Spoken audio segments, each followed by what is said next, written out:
Is the topic? What's the topic? It's about your prophet.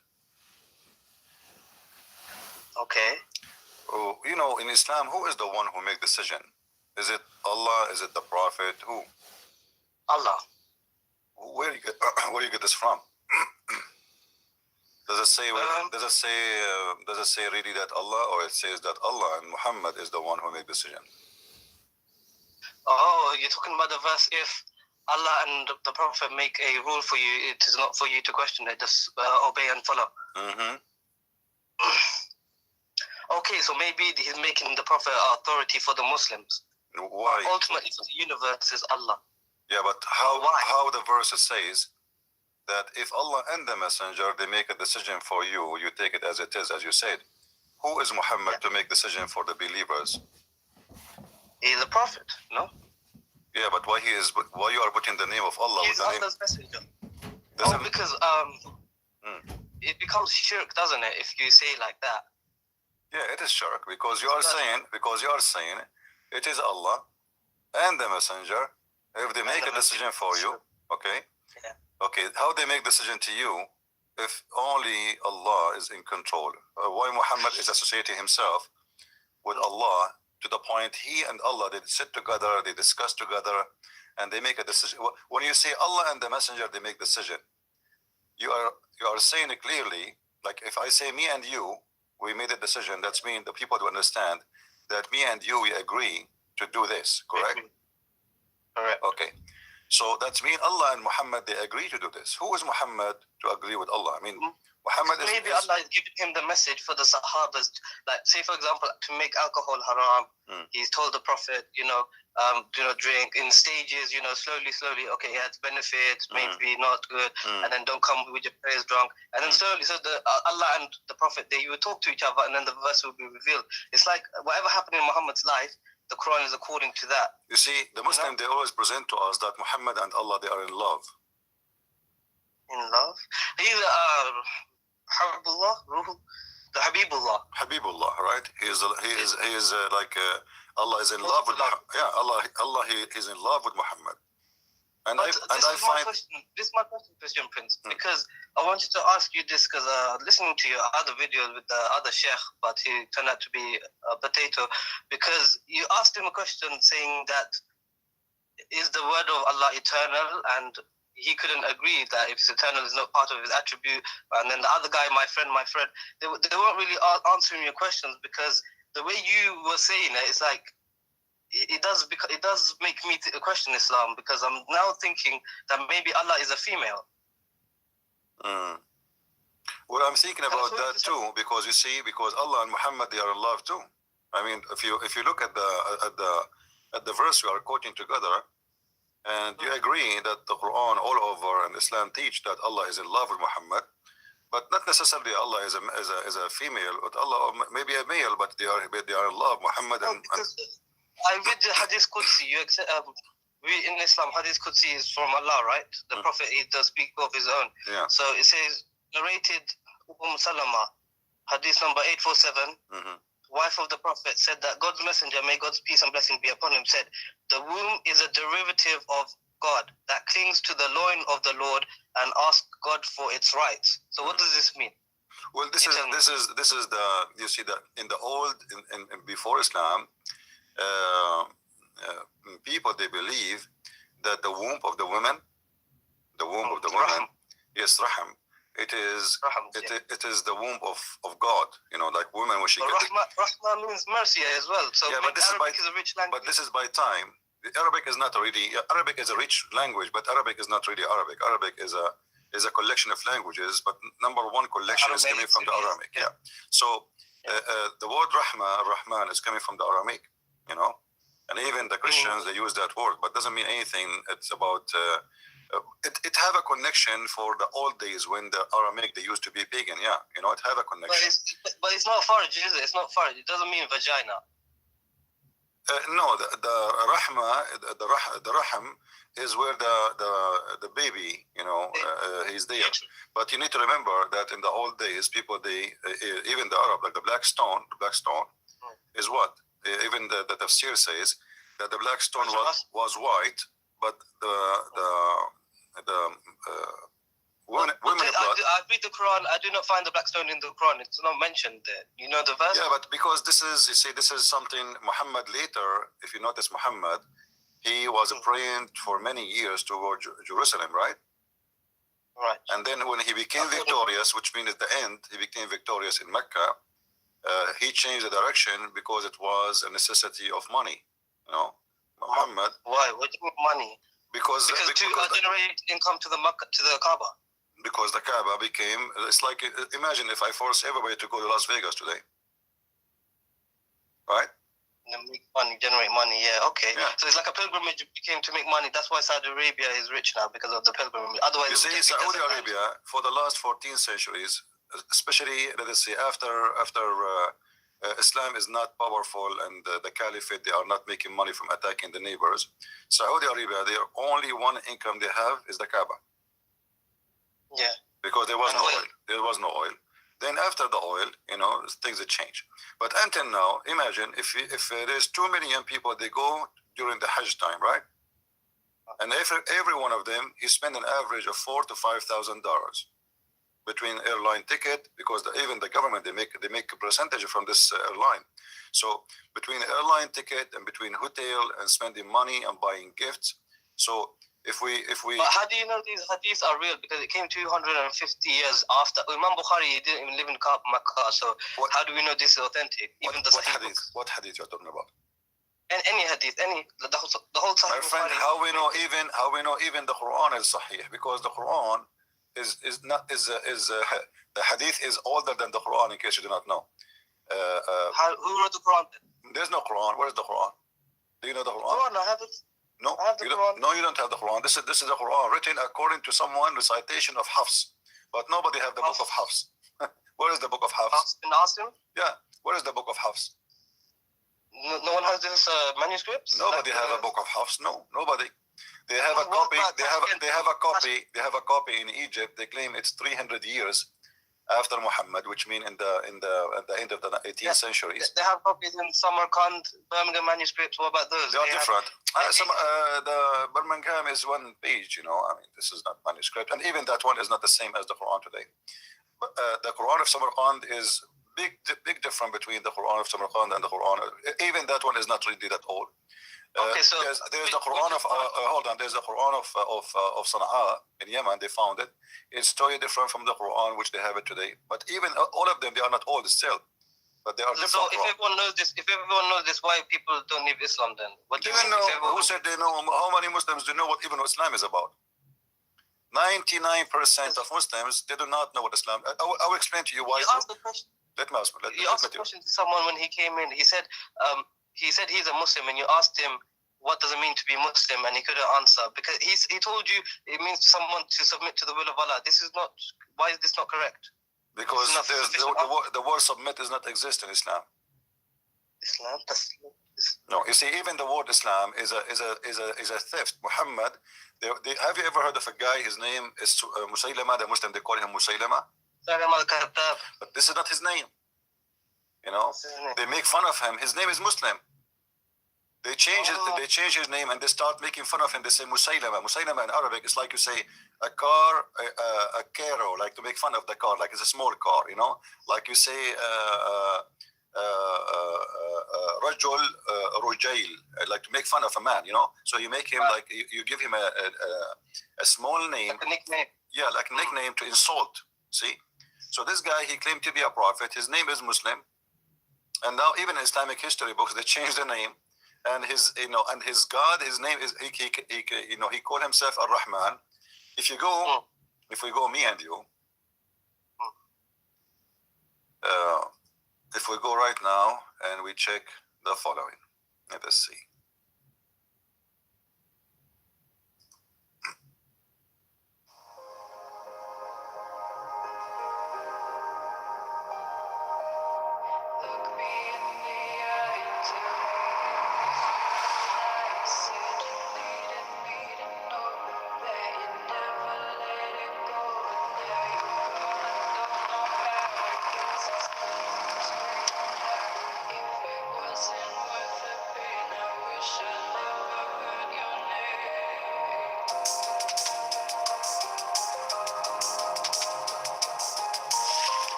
I don't have the YouTube open, so I cannot see. It's okay. It's okay. No problem. No problem, my friend. No problem. Okay. If we go here.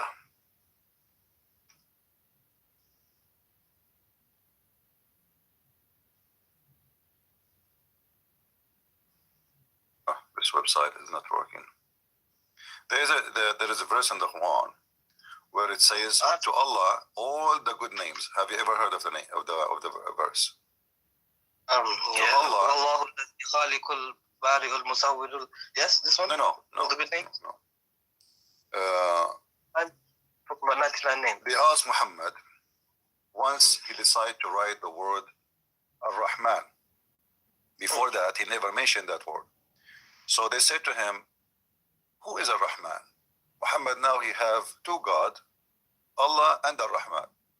So Muhammad, if you go and read the story, you will find that Muhammad, he received a letter from this guy, the one your Muslims call him. Hold on. The one they call him Musaylama. They said to him, what is the name? They said to him, why you are calling your God Ar-Rahman? It says, قل أدعو الله أو أدعو الرحمن أيما تدعو فله الأسماء الحسنى. Say, Who is the reply? Say, I call him Allah or I call him Rahman. Whatever I call him, all the good names belong to him. And this is telling you that Muhammad is a false prophet. Why? Because How? Because simply, this is chapter 17, verse 110. So until now, Muhammad he never remember that the God name is Ar-Rahman. And now suddenly he said Ar-Rahman. Why? He received a letter from the guy his name is Rahmanul Yamama, which you call him Musaylama al-Kadhab, which means Musaylama al-Liar. Surah 17, Bani Israel, Surah 17, chapter 17, verse 110. And those who believe not in the hereafter, for whom we have prepared a painful doom. This is Surah 17, verse 110. Oh, 110, sorry. Yeah. 110. Say to mankind, call to Allah or call to the beneficent. To whichever you call, it is same. These are the most beautiful names. Okay. And you, Muhammad, be not loud in voice. Here you see if Allah is the name, if Muhammad, you see Allah is a word meaning God. No, Allah is a name. No, it's a name, my friend. It's a name. The word God. Al-Ilah, Allah. No, Al-Ilah, different word. Al-Ilah is an Aramaic word, mean Il-Lah, which you see like in same in Arabic we say Ar-Rab. The al, in Arabic is the, but in the old language, al is a word mean God, and sometimes the word appear in the beginning. But El is a word. No, el later became el, and even in ancient Hebrew, in the beginning, like Israel was not Israel, it was Israel. Ishmael was not Ishmael, it was Ishmael. Okay. So the language evolved over time. This is what you're saying. Yeah, in the ancient Hebrew, it was al, not al. So by time it became al. But the name of the God of Islam keep the old word, the old Aramaic word, which al. So. But who is the pagan god of Islam? It was Hubal, not Allah. So how can Hubal? You see, Huba al is the word mean God, same as Baal. Yeah. So. Yeah. Al is a word inside the name of Allah, and that will lead us to al. And if you go to chapter 1, verse number 2, it says Alhamdulillah lillah. Okay, li in Arabic mean two. Lah is the name of your God. Did you ask yourself what happened to Allah? But you don't say it because. But you know Arabic grammar. This is how it is, isn't it? To connect the words. No. This is not how, because in Arabic grammar you cannot take letters from a name. Doesn't matter what the grammar. So you're saying Allah means the La. My friend. If the name, if it's a name, all of it is a name, you cannot take letters from it. There's no grammar can change it. You know. True. Okay, you're right. Because you can't. Yeah, but the letter J didn't exist in the Bible. But yeah, you say Yeshua is Jesus. Evolved like this. J. Okay, this is not a change in the name. This is making equivalent, like, because they don't have the letter. What they can do, like you cannot say they cannot say Yeshua as an example in Arabic. I say Yeshua, in the Hebrew Yeshua. Why? Because in the same like the same as any dialect, Sometimes the sin appear as sheen. You said the name is the name. You said name is the name. You can't change the name. You cannot change. No, you cannot change. You cannot change. No, you cannot change. But this is not a change, by the way, because this is the same name. But Yeshua, Jesus, totally different. no, it's not Yeshua. Actually, it's Yeshua. You see, because you cannot pronounce it Da'in, so they say Yeshua, Yeshua. But it is Yeshua. So some nations they cannot pronounce the name because they don't have equal letter. Okay. Okay, makes sense. Like in the Arabic, no P in it. Like same time, like if you go in the Quran today translation, they say Isa, they say Jesus, right? Yeah. But there's no Jesus in the Quran. It's Isa, all right? And if we ask who is Isa, nobody knows. We never heard of Isa. Isa ibn Maryam. Yeah, but we never heard, in Arabic, who is Isa? Not a single Arabic Christian. Isa. It should be Yeshu, isn't it? Yeshu. No, Isa is a wrong name. We don't know where Muhammad is coming from, but maybe Muhammad is trying to copy from the Greek, of Isa. So he trying to copy such a name from the Greek. But this is telling us again that Muhammad is a false prophet, because if Muhammad he chose, if you look at the Quran, you will see Muhammad he chose two Greek names, the Injil and the Isa. Okay. If Isa is a Greek name, okay, why? Because the Injil is a Greek. It is a Greek book. Yeah, but Muslims they believe that Isa was sent to the Hebrew. Yeah, but the Old New Testament was written in Greek. No, my friend. Yeah, but no. Hold on. Not the Old Testament. The New Testament. The Old Testament. But listen. But listen. Isn't it the Quran says to you that we never send a messenger except in the language of his people? True. Okay. And Muslims they keep repeating that Isa was sent to the Jews. So how he sent to the Jews, yet he speak to them in Greek? Because he's just saying the book is name is in Greek, Injil, right? No. Okay, no, but the name. Have you ever heard of a name of a book in Chinese, but the inside is English? No, but the New Testament was written in Greek. That's what I'm saying. That's been Muhammad. You're right, but Muhammad, the New Testament, first of all, is written in major three languages, and there are other languages. But this is not the question. The question is, if Isa is sent to the Hebrew, why his name? Who is the one who gave the name? The name is it Allah or Isa? Allah. Is it Allah is the one who gave it the name? But Isa is not really his name either. It should be Emmanuel. Hold on. Don't mess things around. Focus with me. Who is the one who named the book of Isa Injil? Is it Isa or Allah? Allah. This is his book. Correct? It is the book of Allah, supposedly. Okay. So why Allah he choose a Greek name for a Hebrew messenger? 1 second, Christian Prince. Sorry. Yeah. What? No. I'll come back later. Yeah, I'm busy. I'm having to. Yes. Oh, what? Are we on YouTube right now? Yeah. Do you hear me? Do you understand what I said? Yeah, I did. But we know that the Bible was written by men inspired by God. So this is what God is saying. It's his book, but he inspired it through the men. My friend, doesn't matter. The name Allah book is not according to Islam. There's nothing is called the Bible written by man, inspired by God. Islam believe that every word sent is sent by Allah, word by word. They don't believe. No, that's only for the Quran. Only for the Quran we believe. No. Everything is inspiration from Allah. You can't tell me what the Muslims believe. This is the belief. Because you do not know what you believe. Since when you know what we believe? If I ask you now what Allah means, do you know? Allah is the God. Where you get this from? What do you mean the God? I'm asking you what it means. I'm not asking you the God. I know that this is the name of your God. What the name mean? What the name mean? Yeah. That's what I don't know. See, here we go. So don't tell me that how they teach the Muslims. I don't know. If I ask you what Isa means, do you know? Isa? Yeah. Hairy? What hairy? What? Isa comes from the hairy. What hairy mean? Hairy? You have hair? Hair. That's funny. I'm not Arabic Arabic speaker, my friend, so I don't know. Okay, not only you, all the Muslims do not know what Israel mean. They do not know. I'm from Bangladesh. What Abraham mean? What Abraham mean? They don't know. What Jibril mean? They don't know. What Israel mean? They don't know. What Mikael mean? Because Abraham means like someone who crossed over to the other part. But yeah, you are watching me. I understand, but this is not in Islam. You learned that from me. Yeah, I did. Okay, so what is the answer in Islam? What is the answer in Islam? There's no answer. So Islam, don't tell me that you want to teach me my religion. Yes, I will teach you religion. Even the Muslims, they do not know. Even the Muslims, look, let me show you how foolish Islam is. Do you know the father of Abraham, what his name in the Quran? Is it Azhar? Azar, okay. Azar. The Bible. Azar is a word mean foolish or fool. Yeah. How this has become a name in the Quran for the father of Abraham? Chapter 67, verse number 4. 67. Could you read for me, please? The Muslims, because they don't know what this word means, and including Muhammad, they said, okay, well, this must be the name of the father of Abraham, but Muhammad is copying it from someone else's book. So who did he copy?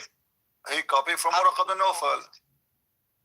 But how did Waraq ibn Nawfal know all these things? You know, the Waraq ibn Nawfal, even the hadiths confirm that Waraq ibn Nawfal was translating from the Bible. From the Aramaic into the Arabic. And this is but the Quran mentions a lot of things like the gestation period of the baby in the womb. This is why it's stupid. Why is it stupid? Because we will talk about that. No problem. Let's finish this one. Abraham said to his father Azar. You see, the Muslim, they don't translate the word Azar. Why? Because they think this is a word. It's a name of the father of Abraham. Okay, but this is a word being foolish, and that makes sense. Put it in context. Abraham said to his father, foolish, are you going to worship false gods? Makes sense. Okay, so the idiots in Islam, including Muhammad, I'm not insulting, I'm saying what I believe. He took the word from the book of Waraqah. He put it there. He do not know what Azar mean. He keep it as it is. He thought it's a name. Azar, what does it mean foolish in Arabic? No, it's an Aramaic language. Aramaic language. Yeah, because the Bible. Because obviously this Waraqah, he learned Aramaic, and he knew. But in the Quran, does Allah not say Lughat al-Arabiyyah, the Quran, in the best Arabic? The Quran have nothing in Arabic. Even the word Quran is not Arabic. There is nothing in Arabic. It's called Quran. This is false word. This does not exist. It's Asian. Iqra from Iqra. No, Iqra. Even the word Iqra is not Arabic. It's in Aramaic. From Qarra wa Ra'a. Qarra is you say something with your lips. Ra'a is something you see something with your eyes. So Qara'a. But there's nothing is called Quran. There's nothing is called Quran. Quran is a wrong word. It's like in Arabic we say akala ya'kulu aklan. You don't say aklanan, So qara'a is the word which is coming from the Aramaic. Yeah, but then Quran is a funny word. At the same time, everything in this religion, as you see, is based on a man who claimed that he and his God, they make decision, and this is shirk. When you accept that Muhammad and Allah, if they make a decision for you Muslims, I mean, if I am a man who is obedient to God, and I am just a messenger of God, why I'm putting my name in Quran? Who is the one saying that there? Allah himself, supposedly. Obviously, Muhammad is inserted the name of his God next to his name to give himself a holy position. Yeah. So now, whatever Muhammad he say. Otherwise, who is the one who decide? If we ask any Muslim, who is the one decide? Like I asked you, you said to me Allah. But as you see, it is not for a believing men, and all of it is about sex. If you go and see, it's about sex. All the things Muhammad he gave himself power right away when it's connection with sex. Zainab ibn Jahash. Allah, if you search for the word qada, you will find that qada. ولما قضى منها زيد وتران. ولما قضى, the same word. وإذا قضى الله ورسوله. Allah ورسوله, and if the Prophet and Allah and the Messenger, they made a decision. Allah and the Messenger made a decision. How that can be? Okay, maybe like a king, he gives the order to his servant. No, my friend, it says no. It says Allah and his messenger have decided the matter. You see, if I am a messenger, I don't decide. That's true. But here it says Allah and the messenger, they decide the matter. So how Allah can be God and Muhammad is a prophet? Obviously both of them, they are God. So did God and Jesus not agree upon each other? You know, when Jesus was in the Garden of Gethsemane and he's asking, Lord, take this cup from me, whatever, and then no, it's not. You see, okay, let me ask you about this. You see, we as a Christian, we believe in the Trinity, and Jesus here, you know, always Jesus, when he's on earth, he called himself the Son of a Man. But we know that in Christianity and in Islam, Jesus is a son of no man, correct? Correct. Okay. Yeah. But he called himself the Son of a Man, which means while I am in the flesh of a man. Son of Man is a title. Son of Man as a title. As a description of his format, that he's in the flesh. He's in the flesh. Okay. Yeah. But he is the Son of no man. So always he speak about himself in such a way. But in the same time, he say that everything I have is given to me from the Father, and he confirmed that he's obedient to the Father. So yeah, but my father and your father is okay. the same. No. Even that one, because Jesus here is speaking to them. You see, we believe that Jesus have two nature in the same time: the nature of a man and the nature of God. So the Messiah, 100% man and 100%. Yeah, listen. It doesn't logical. When the Jews always they talk to him, if the Messiah came to me and he's a man, I'm not going to understand what he's saying to me by saying to me I'm God. You know, like, he's a man. I mean, I see a man in front of me. So what do you mean you're, you know? So in order to present himself in a way which Muslim people will not go in chaos, because, you know, he will get killed in the first day if he says, I am God. Immediately. But he did get killed. He got killed. He got killed because he was, you know, it's a mission. You know, he have to finish it. And the mission is not to die. The mission is to deliver what God is about to teach us, and he did. And this is why in the cross he said it's completed. It's complete. So if Jesus didn't die on the cross, would it still be okay for Christianity? It's Christianity. Christianity is not based on the cross only. Christianity is based on Jesus. So if he died or not, that will not really change much, except that we believe that anything Jesus he did it for us. So the cross happened, so the cross happened for us. He came to the earth, he came for us.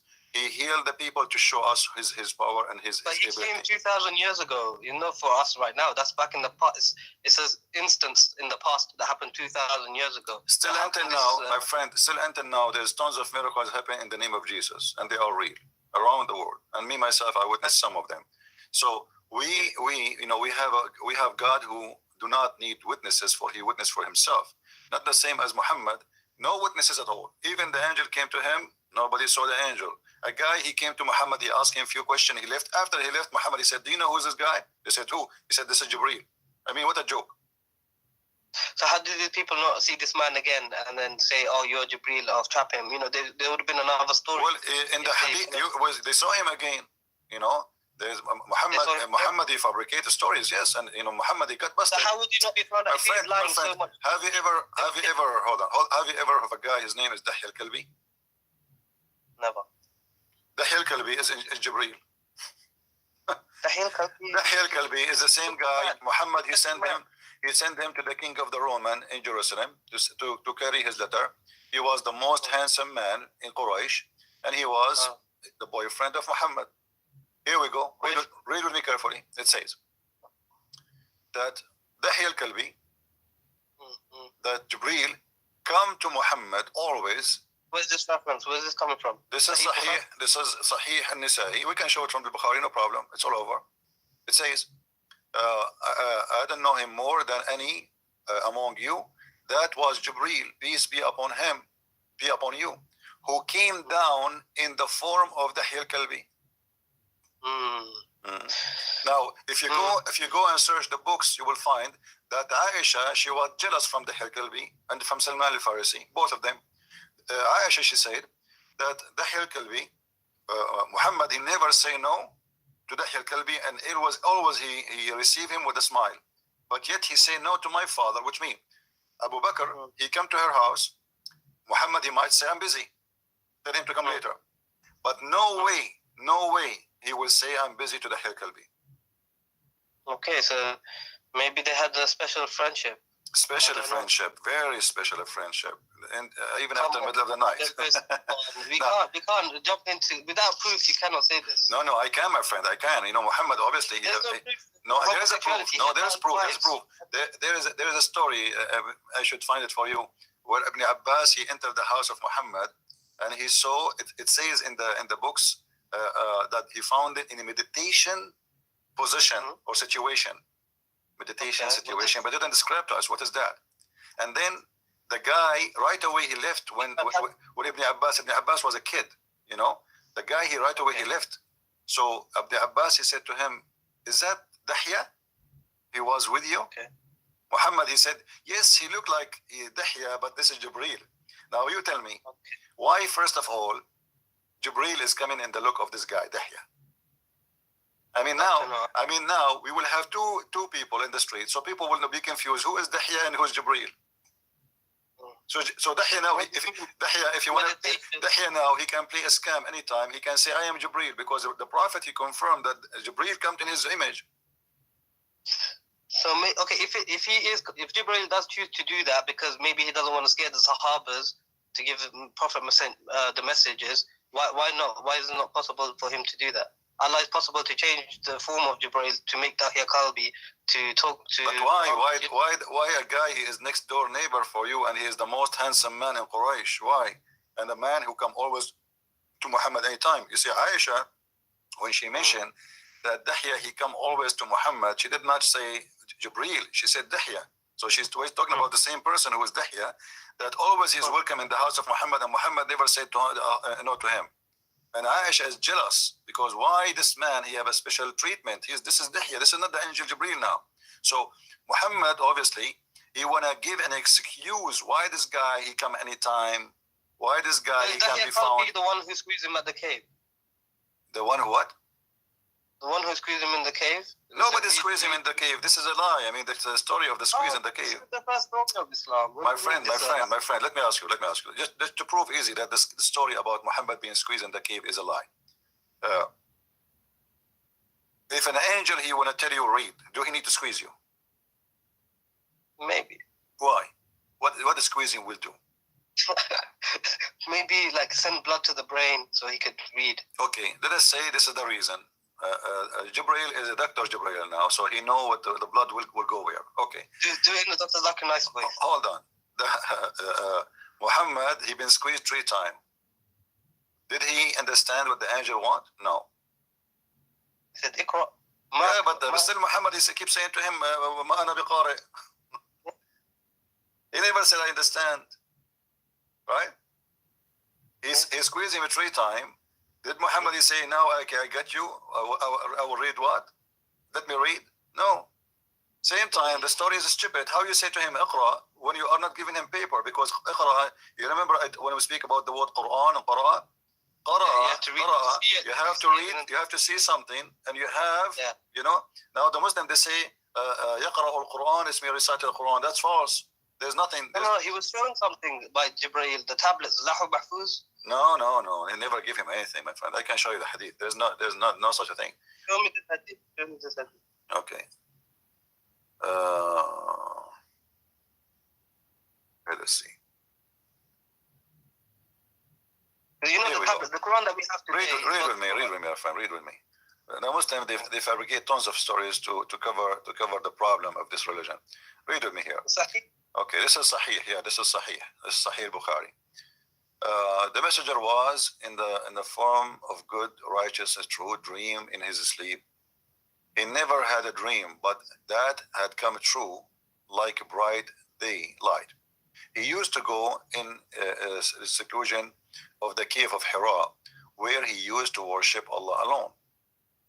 Continuously for many days, nights, he used to take him to the journey, the food for that stay, etc. Okay, and then come back to his wife Khadija and take the food, etc. Okay, till suddenly the truth descended. The truth. Imagine how insulting this is. Because if Jibreel is the truth, that means he's God. Because this is one of the names of Allah, Al-Haq. The truth descended upon him while he was in the cave of Hira. The angel came to him and it asked, my friend, hold on. Let's read together. All right. The angel came to him and asked him to read. Do you see the word read? I don't know if you can see the screen. He said to him, read. Yeah. The prophet replied, I do not know how to read. The prophet added, angel cut me forcefully and pressed me so hard, and I could not bear it anymore. Then he released me again and asked me to read. And then I What replied, does biqari mean? I cannot read. huh? Ma'ana biqari means I cannot read. Well, according to the Muslims' understanding, which is very funny and very stupid, sorry to say, Muhammad, I believe he was not saying, I cannot read. I believe he was saying, read what? You know? Yeah, read what? Yeah. But as long as what the Muslims believe, we have to go with it, what we can do. No, this is the scholars. Scholars are infallible. They're not infallible with they're not ma'asum. No. You see, the problem is, your prophet, he don't talk, he do poo-poo. Each time he say something, he destroy everything. Muhammad, he said, that تجتمع أمتي على باطل. He said, my nation will not agree upon something. It's false. And now the scholars, they use this as a scale. So they say, as long the majority agree that this is what is meant, that's mean we are right. لا تجتمع أمتي على باطل. That's it. You know. So Muhammad. So if everyone tomorrow. No. This is not right. This is ijma of the scholars. This is not right. No. He said that, my friend. Let me show you the hadith. You know, you have no idea what I'm talking about. No, I believe the hadith. I believe the hadith. Yeah. But how they interpret it is up to you. You know. No, there's no. They are right. You know, if he is a true prophet, their interpretation is right. So my nation, they will not agree upon something is false. You know? Here we go. Read it. You see? This is a hadith. Every Muslim believe in it, and it's a confirmed by all of them, and they use it as a scale for anything they do. All right? So my nation will not agree about something. They will not unite. They will not agree about something misguided or or wrong. So now they will see, okay, as long as the majority they agree with this, that's mean here we go. The prophet, he gave us the scale how we can make a decision. As long as the majority agree, it must be right, because this is inspiration from Allah. Now, if we go back to the story where Muhammad being squeezed 3 times, regardless if it is, he's saying to him, read, and Muhammad says, I cannot read, or he's saying to him, read what? Still, the story is stupid, because if the angel is saying to him, read, and Muhammad saying, read what? I mean, why the angel squeezing him and repeating the same thing? I just told you, read what? Tell me what read what. Okay. That's it. Okay. You know what I mean? So, maybe something happened in the cave we do not know. What happened? He lost his mind. My friend, come on. This is a story, supposedly. This is a godly story. I mean, this is the first day, the inspiration coming to Muhammad. This is a big day. And look how silly and look how stupid. So he squeezed him 3 times. And the question now, why 3 times? The Christian believe in a Trinity. Why everything in Muhammad's life is 3 times? When Jesus was first baptized, when Jesus was first baptized, and it says in the gospel, he heard a dove coming down from heaven and a voice from the heaven saying, this is my son, you shall blah, blah, blah. So if everyone heard him, everyone should believe that this is Jesus, but no one heard him, because in Mark, it doesn't mention that. It's only in the later gospels of John, it mentions that. So you can see that the Bible is not really... No, my friend. No, my friend. No, my friend. You see, the Bible is written by four writers, and everyone, we do not need to repeat the same story exactly the same, because if we do, then there's no point of having 4 books. There's no point. If I am letter by letter the same. As an example, let us say I was in the front of the cross. You will see that this disciple, they report what been said, and what been said based what? Based on what they knew. So this person, he said, the Roman, he said this, they thought that Jesus saying Elijah, you know, Jesus was saying Eli, Eli. So they are reporting what people heard, what people they thought, what people, etc. So this is misinformation. No. This is not misinformation. This is true. This is what happened. So if I was there, according to their eyewitness. Yeah, but this is they are reporting what they thought it's hadith. It's hadith, the gospel, the full gospel. But this hadith, my friend, is coming from Muhammad. This is not from someone else. Muhammad, he went back, he told Khadija. Khadija told us, and told Muhammad himself, he told everybody. So this is what Muhammad, he witnessed for himself. There is no witnesses there. There's no four witnesses. There's no Luke. There's no Mark. There's no John. There's nobody. So wasn't he known as trustworthy, Al-Amin? Sorry? The Prophet, he was known as Al-Amin. What is Amin about him? Do you know what Al-Amin mean? Truthful one. How he can be truthful, but he went to the house of Zainab and he flirted with her. Because he saw her and then he said, my heart flips for you. Yeah, so is that a trustworthy? Al-Amin does not mean by the truthful. It means the trustworthy. Okay? Trustworthy. Okay. So if a man, if your father, with my respect your family, came to your house and he flirted with your wife when you are not home, is that a trustworthy for you? Oh, no. Oh, this is what Muhammad is about. So how is it trustworthy? What kind of ethic? I mean, even a bad person would not do that. I mean, even a bad, you know. But my friend, in the Quran it says, the Quran, like, when Zayd wanted to divorce her. No, you see, the same verse I'm showing you actually, this is about the same story. Muhammad, you see, let me show you the conspiracy of Muhammad, how bad this man is. When Muhammad, he wanted Zainab to be in the house of this man so he can get into her. He is not, you know, he don't want to marry her. His own cousin sister. Listen. Zainab bin Jahsh, Listen. She's so great. My friend, listen. Muhammad, he wanted to marry Zainab to Zayd, and he did. Yes. And later we find that Muhammad, he go to the house when the husband is not there. Yes. Isn't it obvious that he did marry her so he can sleep with her? Why did he just marry her then? Because obviously there is a reason. Obviously there is a reason. We do not know what the real reason, but obviously Muhammad, he worked hard to get this man married from this woman. And he even make it as a decision from Allah. That's it. Don't discuss.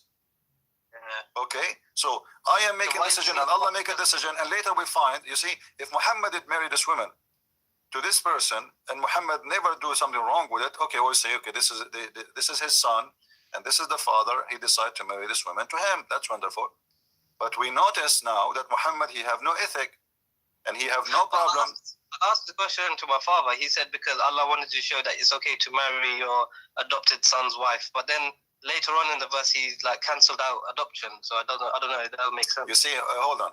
If Allah want you to marry this woman, if you notice with me, Muhammad, he claimed that Allah. It's here. قَضَى اللَّهُ وَرَسُولَهُ. Allah and the messenger, they decide the matter. That's it. Okay. So we marry Zainab to this man. Then right away, verses after, Allah, it says the word qada. وَلَمَّا قَضَى زَيْدٌ مِنْهَا وَتَرَى. When even the sentence is disgusting. When Zayd, because qada minha watara, which means he have enough of having enjoying her. You know, I mean, it's disgusting. It's a filthy way.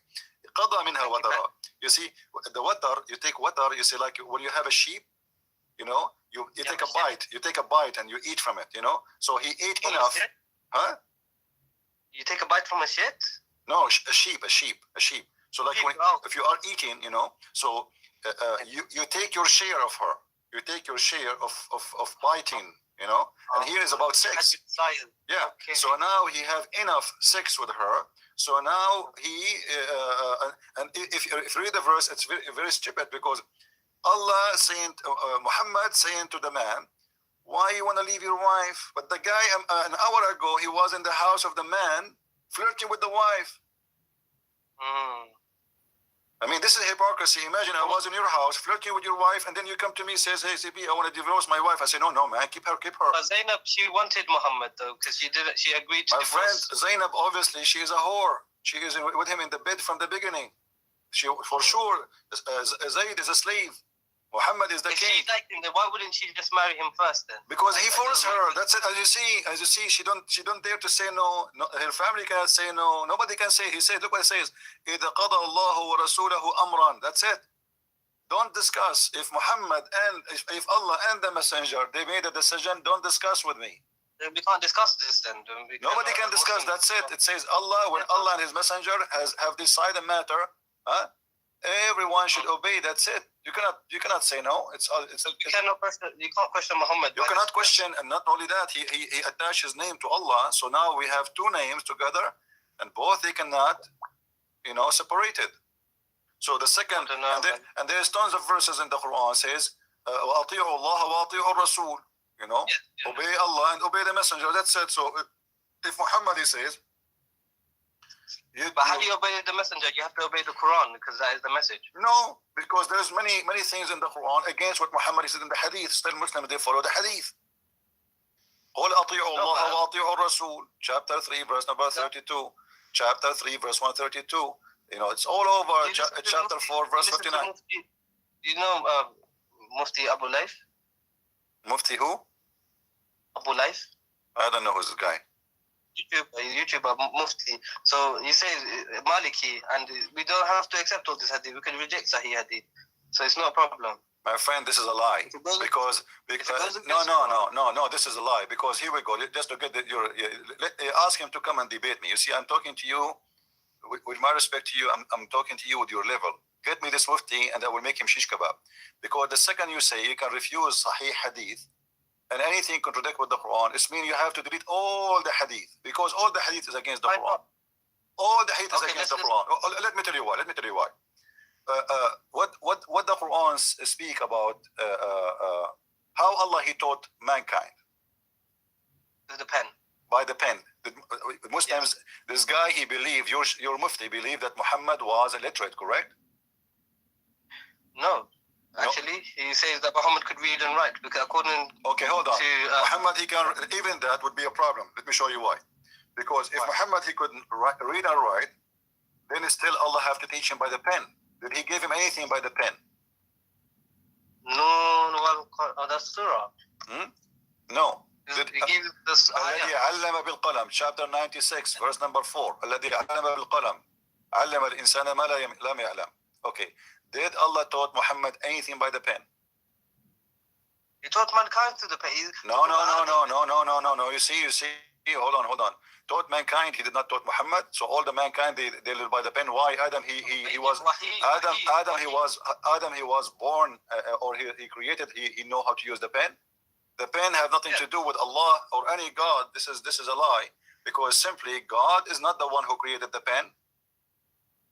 What is the first thing Allah created? Did Allah give us? This is His pen. This is His pen. Did He give us a pen? No, mankind made this one. This is not literal, okay. my friend. So no, it is because we say Allama al-insana bil-qalam. He taught them by the pen. Then He should send us a pen. If this is His pen, and by the way, why Allah have a pen? Oh, you're being silly. You're hold on. Silly. Why Allah have a pen? To write down the destinies of all everything. That's funny. Is it the Quran says like if Allah wants something to be, He said be? What do you mean to write the destiny? Why He need to write it? That's when He creates. My friend, no. And this is my challenge to you. Show me one thing Allah created by saying be, and it was just one. Just one. I will give you 10,000 years. You see how sure I am? I will give you 20,000 years. To show me one thing. The heavens and the earth. But He did not create it by saying be and was. Let there be light. It took Him. No, this is the Bible. You are mixing things up in the Bible. God. Huh? Same God. Don't mix things up. In the Quran it says, is the God of Abraham, Ismail. My friend, this is shish kebab. I can say I am God and I am the God of Abraham. Who does that? You know. Okay, but okay. Anyone can say anything. Okay, no. What is? There is no way, my friend. If we have the same God, we should have the same heaven at least. Have you ever heard of a guy? He have a heaven full of women and vagina, and the other one says there's no marriage and there's. In heaven, you can have anything you want, bro. No, this is false, because this is stupid actually to say to have anything you want. But if somebody is a gay, what if somebody want to have sex with Muhammad? Then they can. That's wonderful. So Muhammad now is bending over, and people are lined up to do him. But Allah wouldn't let that happen. Allah wouldn't let that happen. You made a promise. You said whatever you wish. The second you make a promise, whatever you wish, this means whatever you wish. Why would you want to have sex with Muhammad in prison? My friend, the second you say whatever you wish, you have to keep your promise. If I say to you, go inside my house. Hold on, my friend. Let us be honest here. If I say to you, whatever you wish, go inside my house and you pick it up. Have whatever you wish. And then inside my house, we have my wife. And I say, okay, I want to have her. I just told you, I promised you that whatever you wish, that's it. Yes. I should say whatever you wish except this and this and this. But I told you whatever you wish. That's it. So, this is madness. In the same time, the Quran Quran says stupid things, like as you said, you said to me, and I said, let us talk about this later. You said the creation of the baby, right? You said science, the creation of the baby. Okay, let's talk about that. How the baby is created in the Quran? The Quran, nutfah, the drop emitted between the backbone and the ribs, and then it goes inside the formation. First is closed, clot, a leech like thing.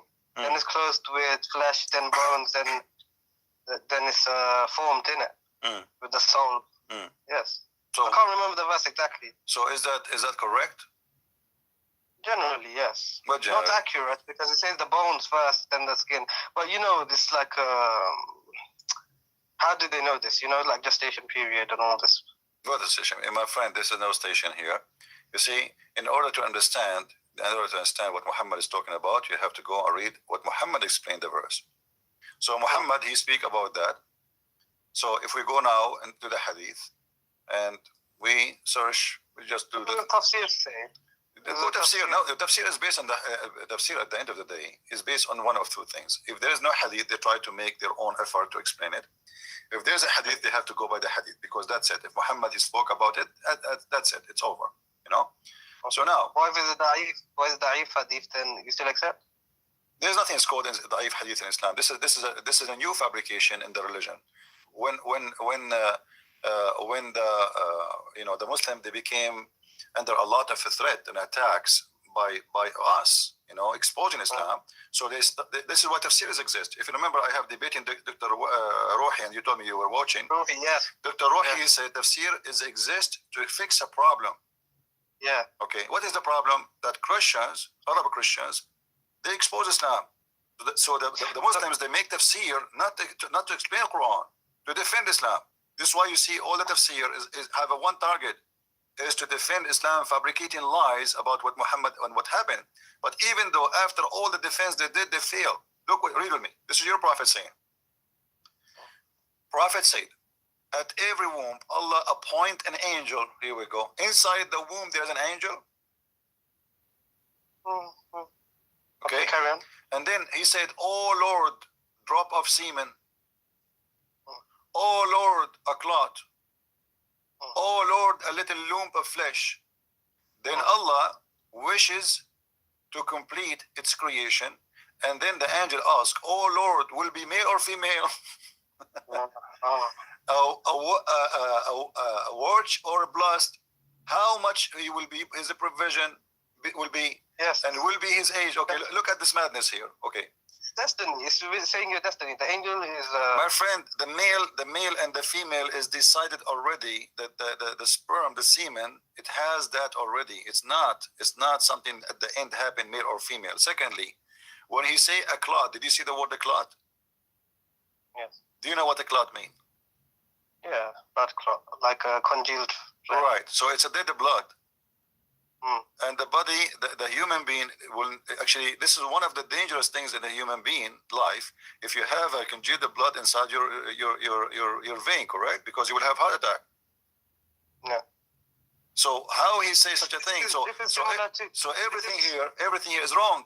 See, he starts saying the drop of semen. First of all, the human being is not created from a drop of semen, one semen. The drop of semen is millions.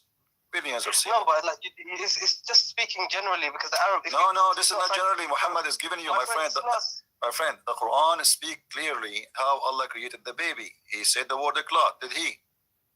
Yes. Okay, so that's it. Is there a word for microscopic in Arabic? No, what microscopic? Then what do you want Allah to say? Microscopic, one semen, No.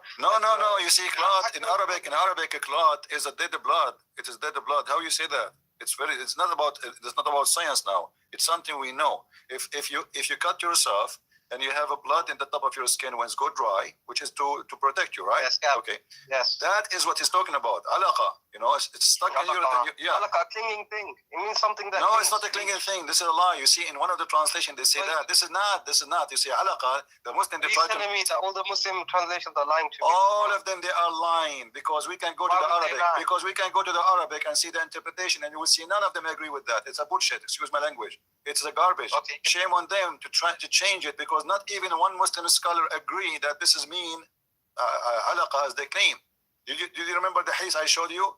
That there's no way my nation will agree about one thing is misguided? Okay. All the Muslim scholars agree that I could not find one, just one, who claimed that the word alaqa is about the leech. They say the leech? Not even one. Zakir Naik said this. What's Zakir Naik? Zakir Naik is a potato. Zakir Naik, they asked him why a woman, she cannot be a prophet in Islam. He said because of her ass. I mean, this is a prophet. What do you mean? Huh? What do you mean? Go and search the video. Go and search the video. He said, they asked him, a woman, she asked him, why there is no woman, she is a prophet in Islam. He said, brother Titter, if a Muslim woman, she became a prophet, they have to lead the congregation. And if you lead the congregation, they have to do al-wudu. And if you do that, you have to bend over. And that will disturb the believers. What the heck? Her ass is the reason that it would disturb them. She is bending over. I mean, the whole Muslims, they will forget about Allah now. They will focus on the ass of a beautiful woman. This is a scholar. This is stupid, you know. Zakir Naik, they ask him about the hur. You remember? You can search the video. They ask him why women she don't get hur, a man he get hur. He said women does. He said the women do. He said what? Maybe. He said, yeah, he said hur is a plural word. But the Quran said that those are the hur, nobody have intercourse with them and nobody broke their hymen. This guy is a stupid idiot, you know? You call him a scholar, but my friend. He's not a scholar. He's the da'i of Ahmed Didat. He is a donkey, but the Muslims, they clap for anyone say anything good about Islam. Go right now, open, my friend, let me advise you. Go right now and start making videos of defending Muhammad, and you will see how much you will be supported by Muslims. Just say anything, any crap. The Muslim will support you. It doesn't matter how much stupid what you said. Like the same as Muhammad hijab. The guy he was debating with David Wood, he told him Allah he pray for, you know. The guy he said Allah he pray for, not to, as if it's make a difference. I talked to my uncle about this. So salah, it can mean like to give blessings. No, my friend, no. Salah does not mean blessing. Even the donkey himself, he made a video saying that the Quran says that Muhammad yusalli alaykum. Okay, yusalli alaykum. He said this is the same. It's the same exact word. We go to the interpretation. We find that yusalli alaykum mean he supplicated prayer to Allah for you. So he said, No, my friend. See, here we go. You mentioned different word. The word dua is different from word salah. Salah is something dua. Even if you say dua, imagine Allah he's making dua. You know what dua? What dua? Oh, true. Who is he praying to? Right. So when he said that he prayed for, not prayed to, he became a certified donkey, because you just admitted that your God is praying to someone. Who? He prayed to who? You know, like if I say to you, pray for me, you are not praying for me as God, but you are praying for God. Allah and His angels send blessings. That's the translation. That's a lie. That's a lie, my friend. Because here we go. Let me show you. Just to show you how Muslims, they lie to each other. They've tried to fool you. I've been studying for many years now, and you know, I do have debates with everyone, but I came across your videos. My friend, you are very knowledgeable. I think you are leaving Islam very soon if you did not leave yet.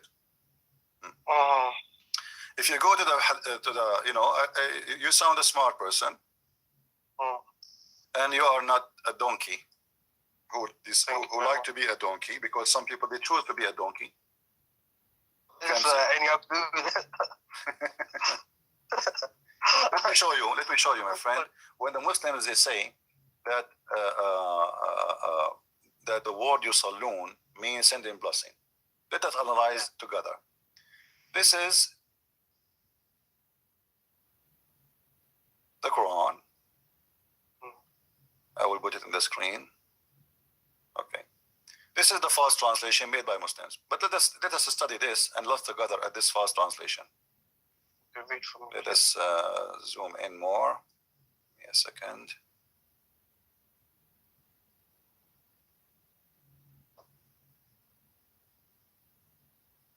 All right. Allah and His angels send blessing on the Prophet.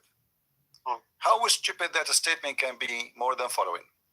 Read with me carefully and use your brain, please.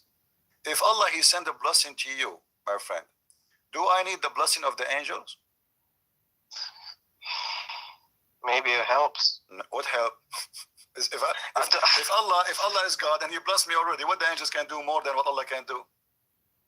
because the angels can protect you as well. You No, know. my friend. The angels are toys in the hand of Allah. They are just servants. So that's it. If Allah blessed me, my friend, if I am God, and I say, I protect you, who can kill you? Nobody.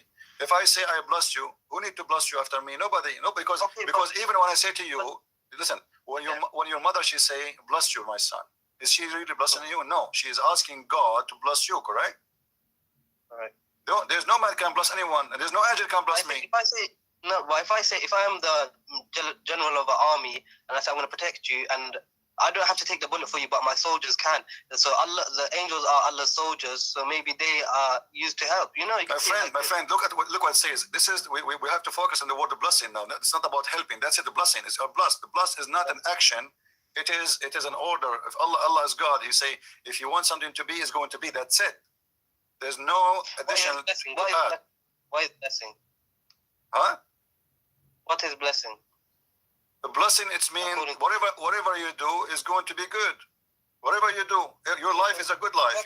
You will be a person. You have the support of God, that whatever you do is going to be blessed, is going to be wonderful, is going to be amazing, is going to be good. So that's it. If Allah made a decision, let us make it simple for you. If I am a king and I decide to give you, I say to you, give him all the wealth. Do I need the angels or my ministers to give you the wealth? Because I am the one who gave all the wealth to you already. I decide. Their decision will not make any difference. Who are they? They work for me. So He gave him all what he needs. So what the angel would do, and look what it says here: Allahu wa malaikatahu, Allah and His angels send the blessing, which means both of them, they are doing the same action in the same time. Yeah, that's stupid. Because that means that the angels and Allah are equal. And that's mean that Muhammad needed both the angels and Allah, which means Allah is not enough. Same. No, maybe because the angels just follow Allah. So if Allah is giving the blessing, the angels will follow Allah. No, my friend, the angels don't follow Allah. The angels obey, and that's it. Obey, yeah. And there's nothing to obey here. That's it. But Allah is telling the angels to send blessings. No, my friend, how they can send the blessing? If you blessed him already, what blessing they will send? You have a warehouse, okay, open the warehouse and then bless him. He just blessed him. That's it. You're blessed. That's it. If Allah wants something to be, He say be, and that's it, right? So, but this is here. When Allah, He mentioned that word, by the way, it's about creation, creating something. He say be is going to be. But now let us say, based on that, if Allah want Muhammad to be blessed and He decide to be blessed, who need the angels? And look, the madness continue. It says, "Oh, who you believe, send ye blessing on him." Look, it's not only the angels. It is the believers, and salute him with respect. So look what happened now. Muhammad became the center of the earth and the center of the universe. Everybody in the universe, Allah. Why is Muhammad? It's a title, means the most praised one, right? Right. This is why, because he's God. Because he is God for the Muslims without knowing. So Muhammad now is the center. Allah is here, sending a blessing. As they try to fool you with the blessing word. No, but I think maybe Muhammad became bad later in his years, because he said if Muhammad speaks a lie about Allah, Allah will cut off his aorta. And then when he died, he said this. So maybe at the end, let me show you how that can be impossible. Because if Allah blessed him, Allah knew the future, don't He? Yes. Okay. He blessed somebody. He is not. He chose somebody is wrong. He chose somebody. He don't know Muhammad. Okay, then if Yahweh, if Jesus is God, why would He allow Muhammad to do this and lead so many? The Bible says the Son. The Bible says the Son will raise upon the evil and the good. That's it. You know, God, He allowed Satan to exist. He can destroy him. So that's it. You see, when the Bible says God, He even created evil. What He meant? He meant He created angel, but that angel turned to be Satan. But God, He gave a free will. My friend, no, we don't believe in jinn. There's nothing called jinn. This is one of the fabrication of Muhammad. Listen, God in Christianity, He gave you free will. This is why Satan became Satan. But in Islam, no. In Islam, as you see, that when you are in the womb of your mother, He decides for you what you will be. You will be this, you will be that, you will be that, what you will be. That's it. male or female is the decision of Allah. Rich Everything or is a decision. yeah, but this is mean. Muhammad, he cannot be bad unless Allah he wanted him to be bad. Yeah. Okay, so how Allah chose him to be a prophet, and why Allah did not say clearly that Muhammad is bad? Where he said that? No, he said, ask forgiveness for your sins. You're fasting. My friend, that's Muhammad here, because Muhammad is being busted.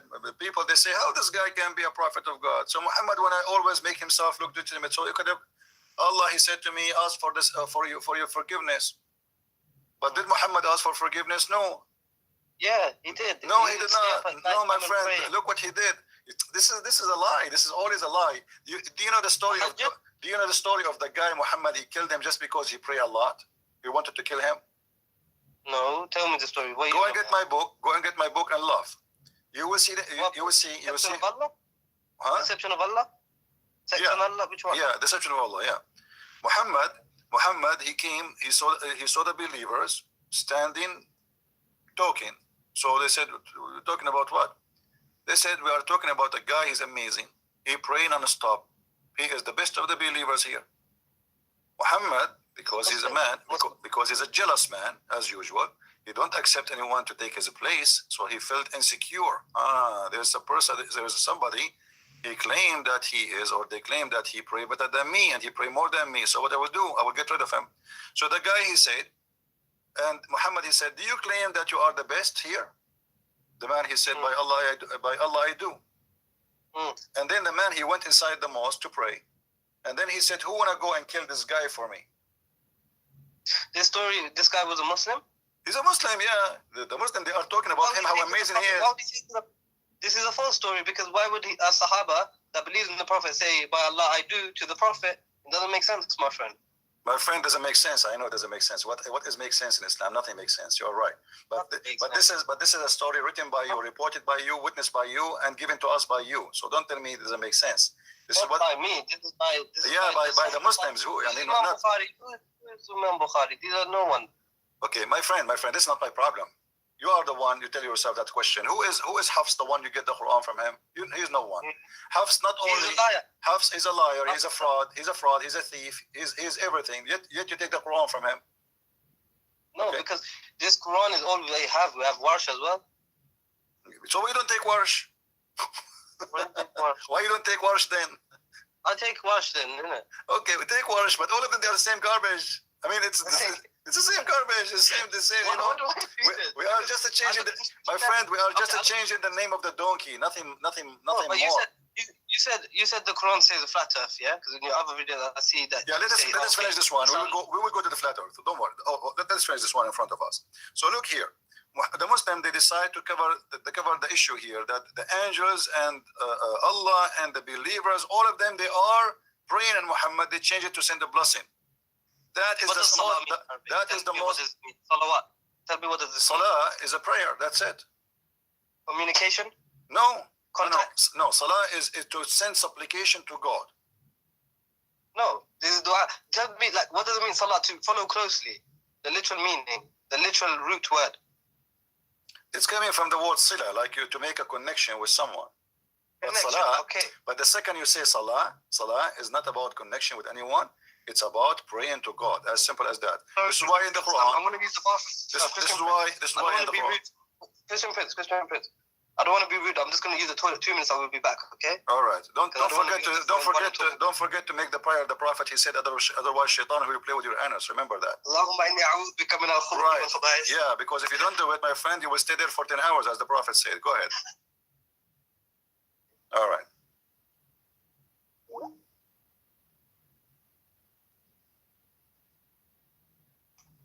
Who's next?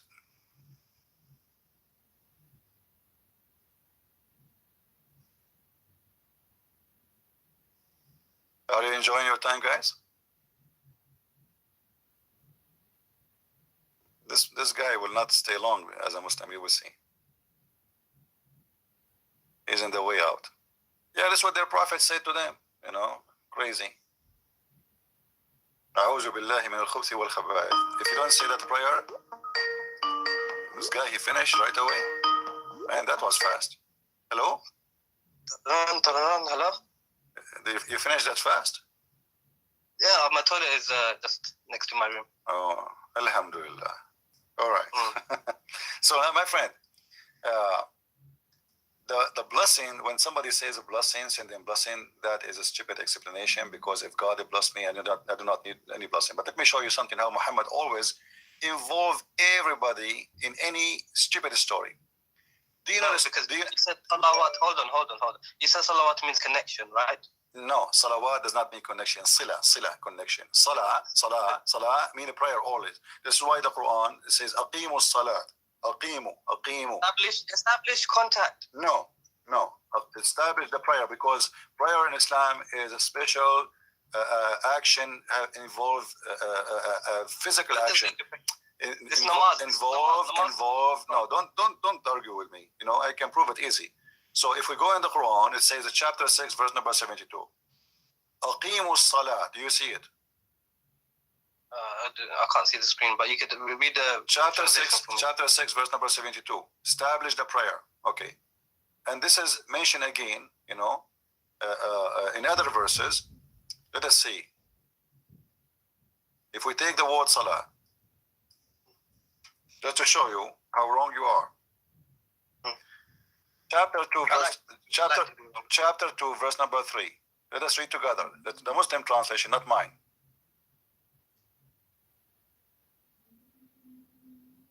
Who believe in the unseen, are steadfast in a prayer.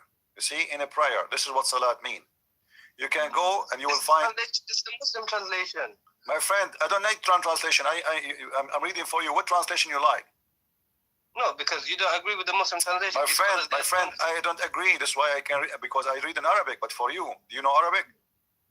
No, you know Arabic, so you translate to me. I translate for you. وَيُقِيمُونَ الصَّلَاةِ. Establish the prayer. The prayer is not a dua, is not tasbih, is not just saying a few words. You have to do certain things.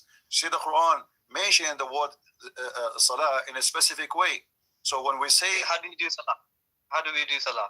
You have to stand in a certain way. You have to do ablution before that. You have to say certain words. You have to repeat Muhammad words. You have to do exactly. That is salah. Anything else is not salah. Anything else is dua, is you know, asking God for your own favor or whatever. But the Quran doesn't mention how to pray salah. It just gives like, okay, stand, bow, prostrate, and lie down. No one lies down. My friend, this is not the problem. The problem is the word salah always come as what we say. Establishing prayer. Anything else is not salah. Anything else is not salah. It can be tasbih. Tasbih, praise be to Allah. Dua, supplicate your own request, your own. You can say whatever you want. That's not salah. Salat is only you. Salah is namaz. This is what you're saying, yeah? Salah is what? Namaz. What do you mean namaz? What does that mean? Namaz. Salah. You know, we go to the mosque, pray Friday Jummah, like this. Not necessarily. You can do it at home, but you have to do it in a certain way. You have to, you know, to do ablution, and then you do salah. Whatever Muhammad he taught you to do. Anything else is not salah. Okay, so you're talking about. So Allah does salah. You're telling me Allah does, and His angels do salah. Allah, He did salah. Absolutely. Allah did salah. So you see, Allah. Read with me. Chapter 2, verse number 83. Allah, He ordered the Bani of Israel, the children of Israel, وَأَقِيمُوا الصَّلَاةِ وَآتُوا الزَّكَاةِ. You see, those are obligation.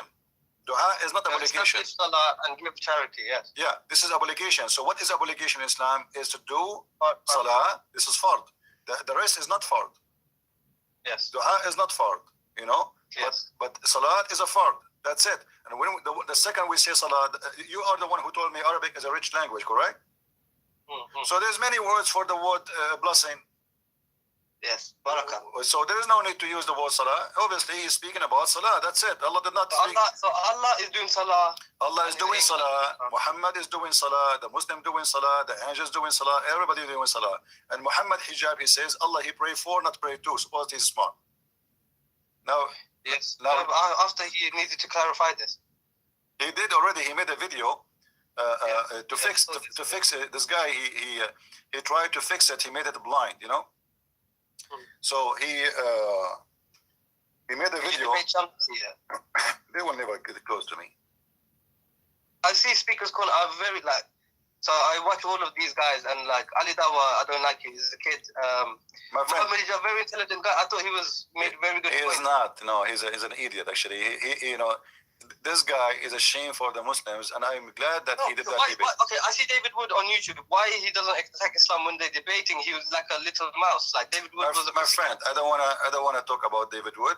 He did what David Wood. He asked him many. Listen. David Wood. He asked him many serious questions. I agree. David Wood, he did not do a good job to put him in the corner. Like he get a chance to destroy him immediately.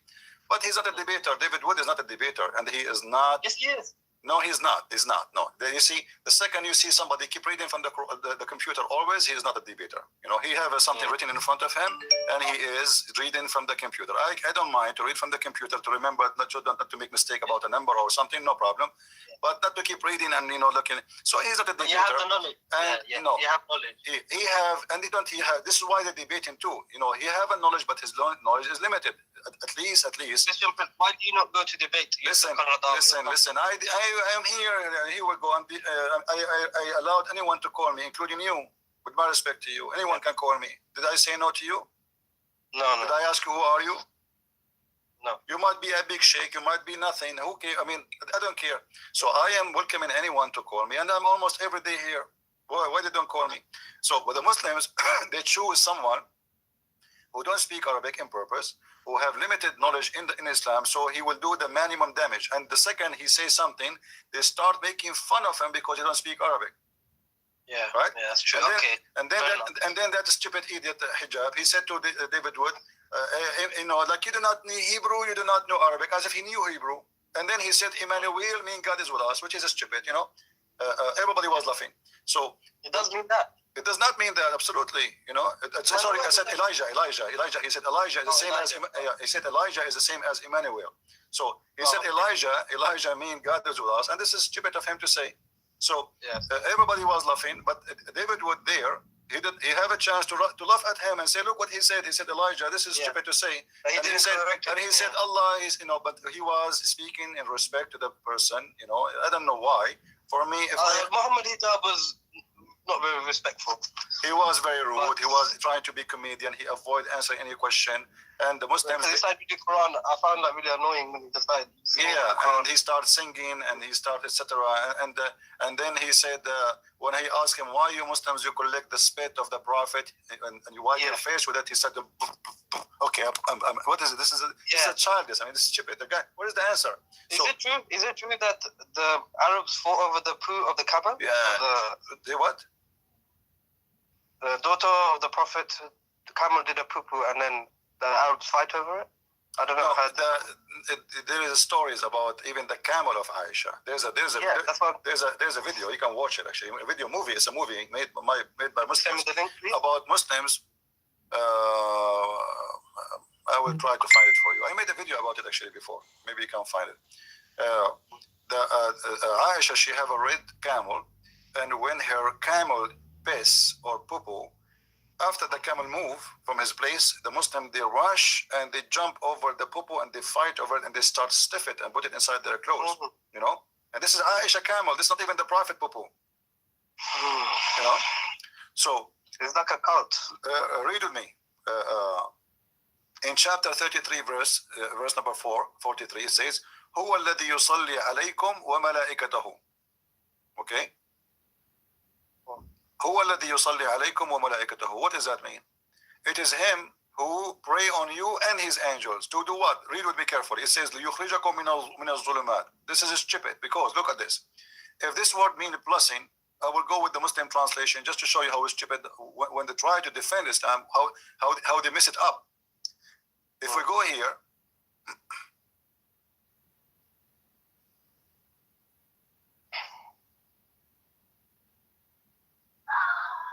read with me. This is the Muslim fast translation.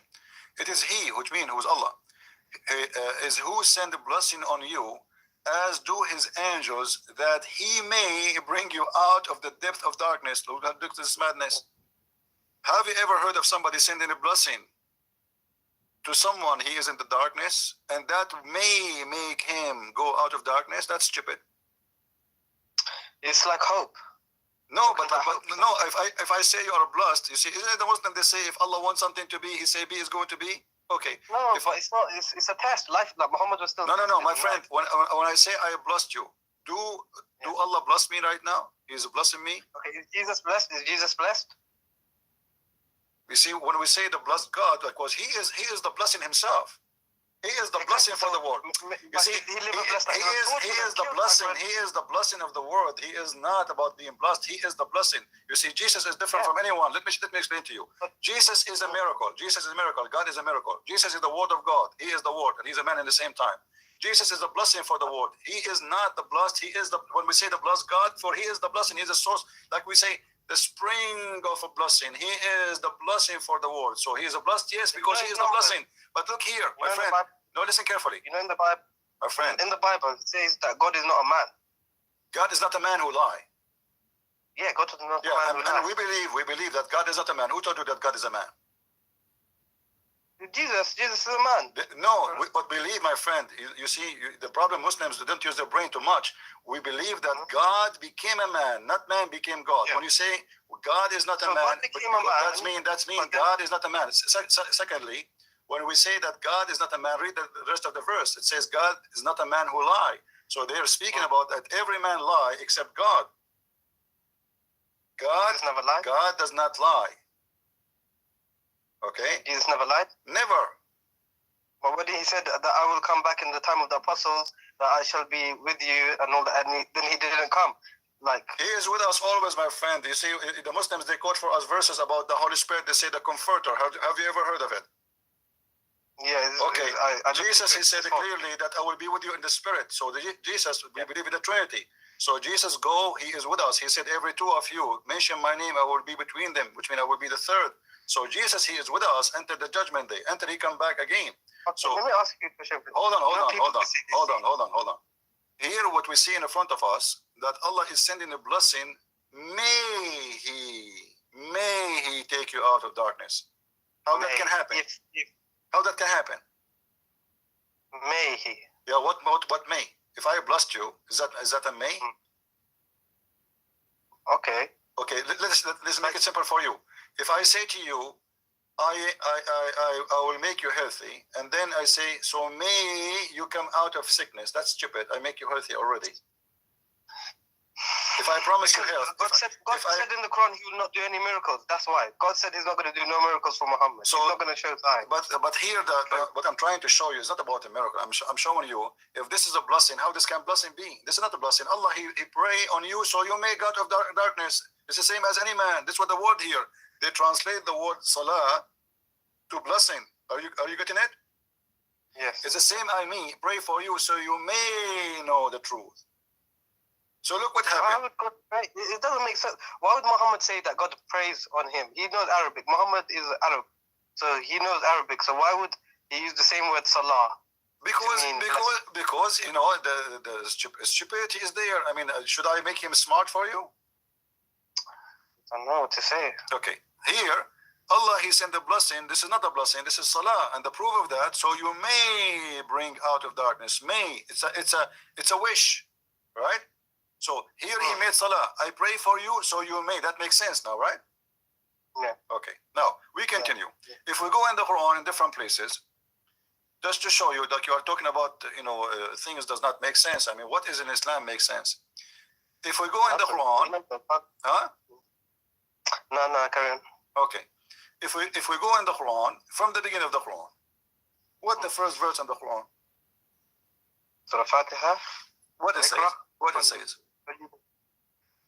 When you open the book, you mean the physical book? Yeah. Surah Fatiha. Alhamdulillahi Rabbil Alameen. No. Start from the first verse. Bismillahir Rahmanir Rahim. Okay. Who is the one who's talking? It's in the name of Allah. Okay. How Allah is talking, yet He says in the name of Allah. No, Bismillah is not part of the Quran. It is what we say. We say this. This is for the Muslims to say. No, my friend. Allah. No, my friend. This is Allah talking, my friend. This is Allah talking. He did not say. You see in the Quran, when Allah He wanted to say, He said "Qul." I can show you tons of places. Okay. Here He did not say "Qul." This is why you see. Surah Fatiha is not part of the Quran. This is why you see some writers of the Quran, they refuse to add this chapter in the Quran because this was a prayer made by Muhammad. Ibn Mas'ud said, this is Ibn not Mas'ud, he refused to add it. Why? Muhammad here is trying to copy the prayer of Jesus, where he told, when they asked him, Jesus, how we pray? He said, our Father out of heaven. And you will notice here with me, there's a lot on here is trying to say the same. And then he says, praise be to Allah, the sustainer of the world, most gracious, most merciful. Well, you just said that here. Why you are repeating the same thing again? That's silly. Then he says, Master of Judgment Day, thee do we worship and thin aid we seek. Why Allah want to say such a thing? This is just a prayer. We know this. It's just you see, okay, here we go. Okay, you just say this is a prayer, right? Yeah. Okay, how you know it's a prayer? Because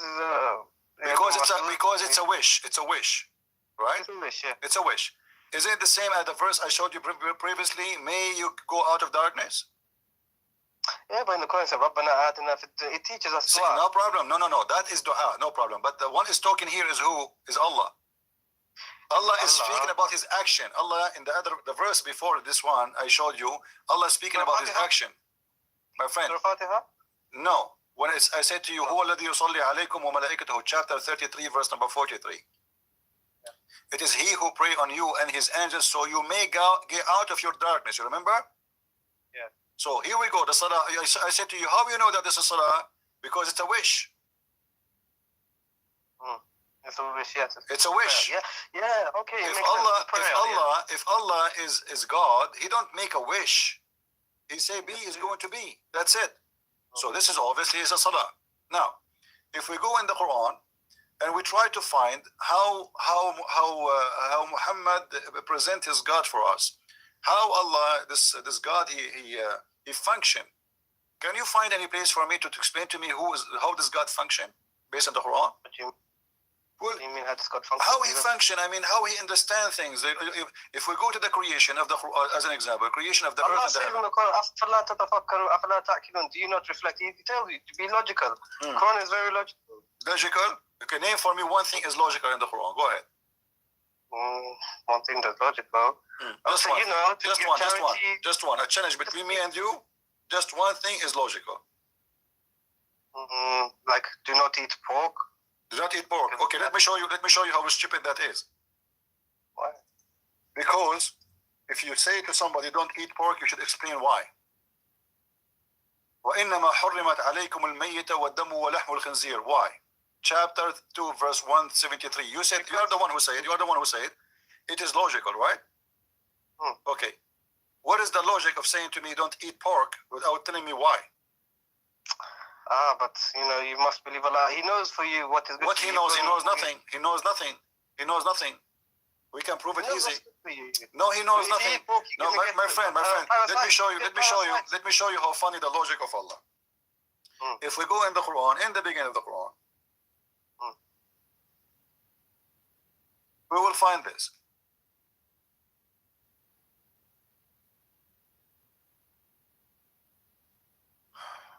The same we are talking about, you mentioned the pork, that's why I mentioned it.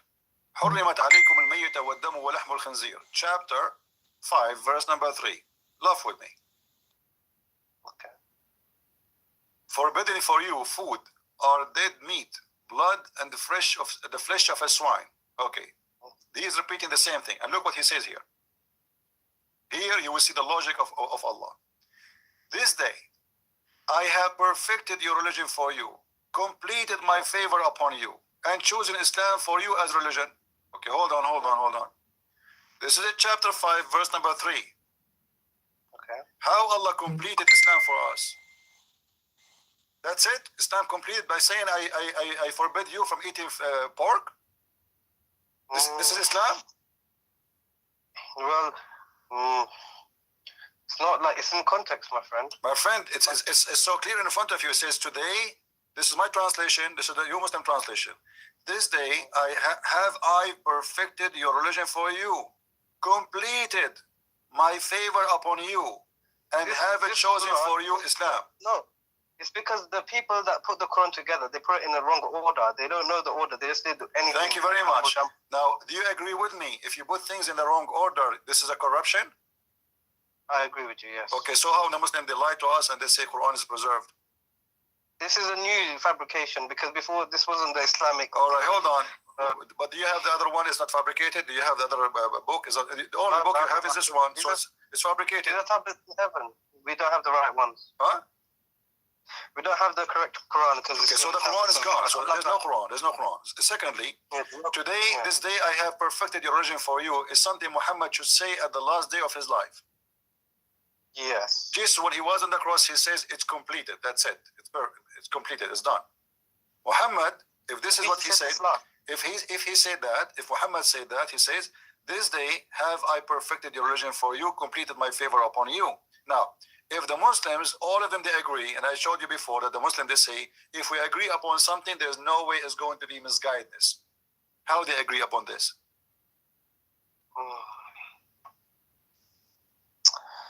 Well, you're taking the argument of saying that if everyone agrees, if there's 10 people in a room, and 9 of them agree that Muhammad is...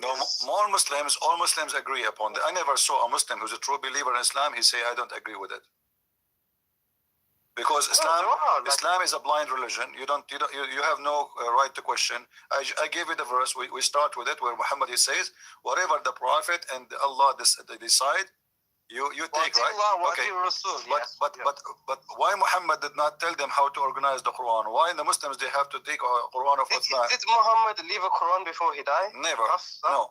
According to Aisha, they have a few verses. The Quran of Hafsa. You know, there's many stories about burning many Quran, etc. by Uthman. But however, that will destroy Islam again, because if the Quran is preserved as Allah He promised, وَأَنَّ لَهُ لَحَافِظُونَ, then the Quran is burned. That will be stupid again, proving Muhammad to be false prophet. How? It's just a physical. No, because not only you see, not physical, because simply do you have the other? Not the one is not physical. You don't have both. So it's gone. So, do you remember the story of the goat who ate the Quran? Yes, the Rajam and the breastfeeding. The breastfeeding and So here, the hadith confirmed to us that there is a goat while Muhammad was in his death bed.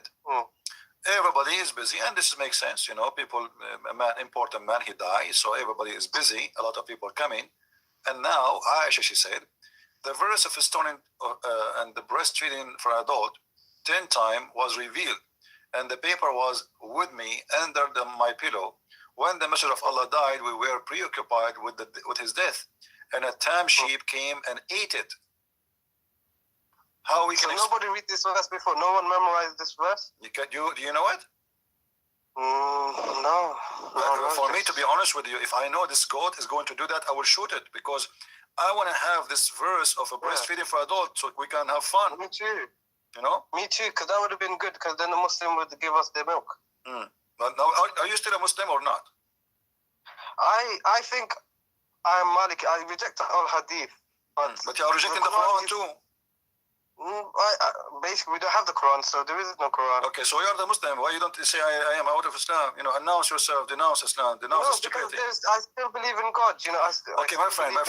How you will know Muhammad is a prophet with all the stupid things he said? How you can do that? No, because the hadith. Okay, my friend. Name for me one thing Muhammad he said is smart. Smart? You believe in the hadith, right? Do you believe in the hadith? No, I reject it. You don't believe in the hadith. Okay. Can you show me one thing Muhammad he said is smart? Because in order to accept Muhammad to be a prophet, well, you have to have some knowledge of Muhammad. What Muhammad said to you is smart. He said, "Be kind to your parents." You know. This is nothing new. In the Bible, it says if you insult your parents, you have to be killed. Even this is how bad it is. I'm sure he will say something smart. I'm just thinking. Like what? Let me show you. Let me show you how smart your prophet. A man who is a man who is blind. A man who is blind. There's a guy who came to Muhammad. And he ordered his wife to cover themselves. And they said to him, but he is blind. Why you want to cover ourselves? He said, I know he's blind, but are you blind too? This is Sahih? For sure it's Sahih. Why would Muslims keep this in their books like for all these years? Did they not reject it? My friend, ask yourself the same question. Why you still believe in Muhammad now? He's a prophet. I reject these hadith. No, but you reject this hadith, but you do not reject Muhammad yet. Why? Ask yourself the same question. There's nothing. You have nothing about him left. Listen. Listen what you are doing. With my respect to you, you have nothing left of Muhammad. You said you reject the Quran. You accept the Quran. The Quran is full of fairy tale stories and stupidity. The hadith is rejected. So what is left for you about Muhammad? Your Muhammad is coming from where? Muhammad is just a messenger. He's not. This is another question. Messenger about what? Where is the message? In order to accept him to be a messenger, where is the message? Where we can find the message of Muhammad for you? If you take away the man and the book, you have nothing left. My friend, you are trying to avoid. You see, you're trying to avoid to answer a question. No, I agree. Because now you have. Okay, so where is Muhammad for you? Why you say I still believe in Muhammad? The Sirah. The Sirah is more full of garbage. I mean, the Sirah is the most horrible. The biography of Muhammad is Ibn Hisham. They write about Muhammad Ali. My friend, you see, Ibn Hisham, when he wrote his Sirah, he said that anything is not suitable for the Prophet, we take it off. And now, after the filter, still Muhammad looks so bad, so disgusting. So now where you get your Prophet from? You want to believe in Muhammad. Where do you want to get him from? The books of Sirah is a joke, full of garbage about Muhammad. The book of Hadith is full of garbage. Like, maybe Kuffar, after he died, they made up bad stories about him to mislead. Like Shaitan can, make people tell lies in the hadith. This is why. This is not my problem now. You have a problem, my friend. You are still saying Muhammad is a prophet. He's a prophet. Okay, what is a prophecy for Muhammad? A prophecy? In order to call somebody prophet, you have to be a prophet. In order to call you dentist, you have to work in teeth. What prophecy did he say? Let me think. Let me make a prophecy as long as you are thinking. Let me tell you, by the way, I'm a prophet too. It says the Quran, the Romans are going to win the war, whatever, that prophecy. That is stupid prophecy. Let me tell you why. The Roman is fighting with the Persian for 300 years. Yes. So the war will not stop until one of them will be victorious. And look what happened. Muhammad, he made a mistake. The luck is not helping him. He said, في بضع سنين. Is a 3 to 9. When you say bada, it's a word means 3 to 9 maximum. Okay. Maximum is 9. Minimum is a 3. But the Roman, they did not win in 3 to 9. It took them a lot longer. So and the story itself is very stupid because you see you are mentioning to me things will make everybody laugh. It's your fault. If we go to the chapter of Ar-Rum, it says, Huzimat Ar-Rum. Ghulibat Ar-Rum. Chapter 30, verse number 2. Let us go there. Okay. Alif Lam Mim. What Alif Lam Mim? The Muslims, they say Allah knows best. Leave that one for Allah. In the land close by, but they... What do you think it means? Hold on, Christian. What do you think Alif Lam means? We will go for that because that have to do with the numbers and details. Muhammad, he stole that from the Aramaic book, which is from the translation of Waraq ibn Nawfal. We will talk about that later. The Roman Empire has been defeated. Okay? And by the way, it doesn't say Roman Empire. It says Ar-Rum. In the land close by, but they, even after this defeat of there, soon they will be vanquished. Soon here is not accurate. It says Badr Sanin, in few years, between 9 to 3. They have to put that. Within few years. With Allah's decision in the past. Okay. And then when the Roman, they will be victorious, then the believers will rejoice. Here Muhammad is doing poo-poo. Do you notice why? Well, the believers will rejoice because why would the Muslims rejoice? Because if the Romans win. Thank you very much. At that moment, Muhammad was a hypocrite, and he was claiming that he is a Nasara. Nasara? Yeah, he was claiming to be Nasara. This is why he will be. This is why he will rejoice. What does it mean Nasara? No Nasara, he claimed to be. Muhammad, he understands that the word Nasara means Christian, which is false. So he thought the Roman is Nasara, and he is Nasara. So now they told him, okay, here we go. The Nasara, your people, they lost. They lost. What about the end time prophecies? My friend, we can answer one by one. Your people, they lost. So he said, like he was like he felt insulted. Okay, so he said, okay, they will win. Allah, he just told me they will win in a few years, and he used the word bada, which means 3 to 9. 3 to 9. Okay. Yeah, and then we calculate the numbers. We will find that this was a lot more than 9. So Muhammad get busted again. And in the top of that, he said that in that day the believers shall rejoice. How you can rejoice? Is it you who want to do jihad against the Roman because they are kuffar later? Yeah, but this is Allah talking. So my friend, no problem. Allah talking. This is make it more horrible, because why the believer will rejoice for the victory of the Roman? Because they are Nasara, so they believe the Roman should win to establish Christianity in the Roman. So Empire. Allah like Christianity to be established? Is it Muhammad a few years after he decided to go and attack the Roman, and he said attack the Roman and get the blondie girls? Yes. So how he want to kill them, and now he rejoiced for them? Because this man is a hypocrite. When he is in the beginning, he tried to make himself look like a Jew. So he was praying to Jerusalem. The Jews refused him. He tried to be with the Nasara. His wife, Muslim, agreed that Khadija was Nasara. So he tried, and obviously he married according to the Nasara marriage. Obviously, because Nasara will not marry a man unless he is a Nasara like them. Okay, so but they said in the hadith Muhammad the Sabian. The hadith says that Muhammad was a Sabian. Muhammad like Obama. Obama, he sit with the atheists, he make fun of the Bible. He go with the Muslims, he recite Quran. He go to Israel, he wear the hat of the Jews, he pray in the front of the temple. Okay, so maybe Muhammad is just like a political leader and he just wants He's a scam, he's a scam. He's not a political leader, he's a scam. He's trying to establish he's a scam. As simple as that. He changed his color, he changed his clothes, the band in the location, he's talking to who, you know? Why would he do all this? Why would he do all this? Because he's a scam. I mean, you want to ask a scam why he's a scam? He's a scam. You know, he want to scam you, he want to fool you. But he's creating a whole religion to send all these people to disbelieve. Why? It doesn't make sense, because like, what benefit does he have? He have all the benefit. He got the women, he got the money, he got the glory, he became a king. He was no one. They say that Muhammad was poor, he would tie stones. My friend, it's a big fat lie. It's a big fat lie. Al-khumsu lillahi wa rasuluhu. From every attack, the fifth from the attack is to Muhammad. Let me make a little calculation for you. Yes. If we have, hold on. If we have $10,000, okay? $10,000 in Muhammad. $10,000 is the money the Muslims they were able to steal from the Jewish attack or Quraysh attack. Okay. Right. If Muhammad will take the fifth, let us say there's 10,000 soldier, 10,000 fighter. Okay. If Muhammad he took the fifth, what is the fifth of 10,000? 2,000. 2,000, right? Okay. 2,000 to Muhammad alone.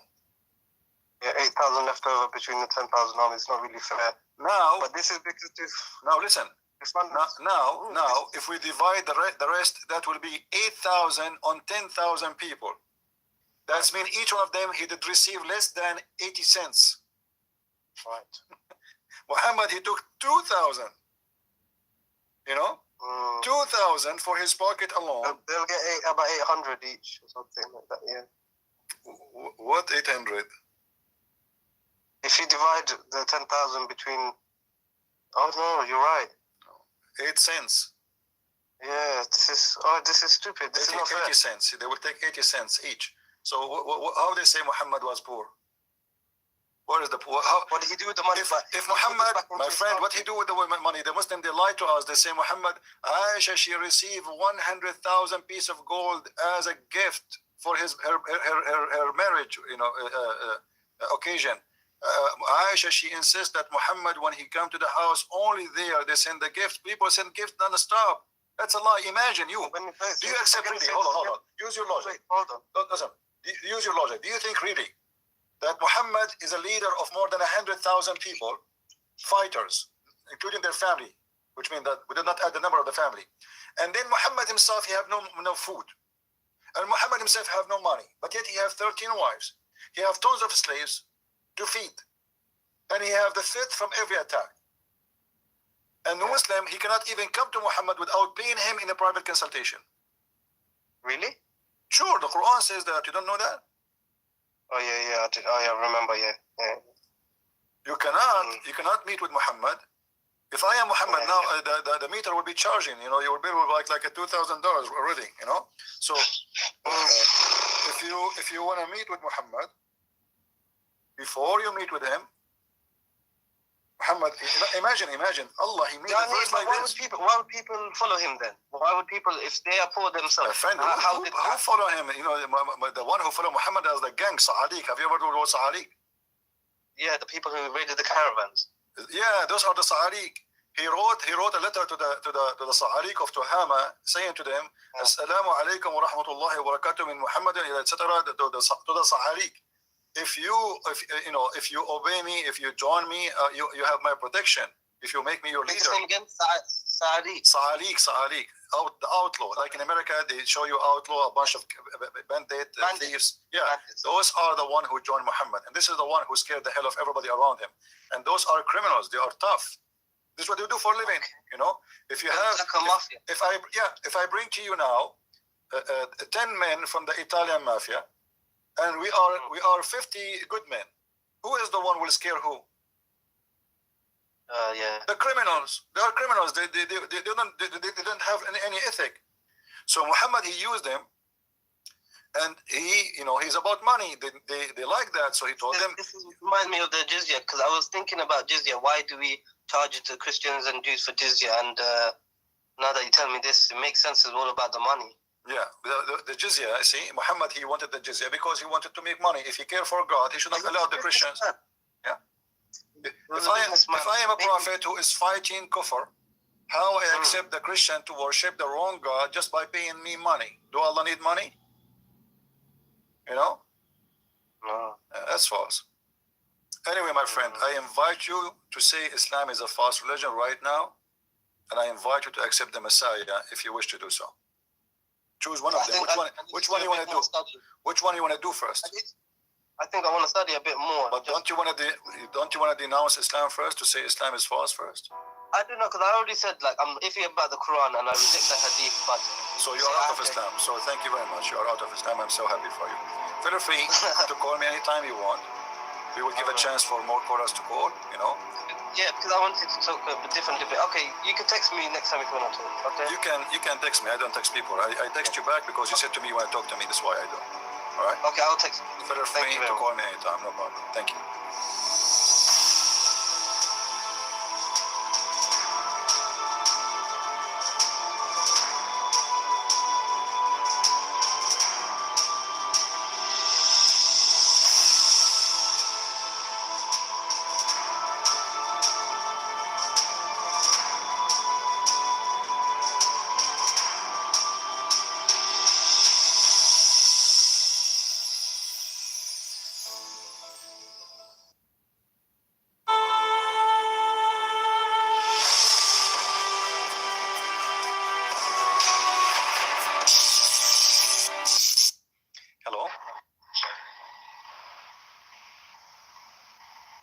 Are you there, Mr. Muhammad?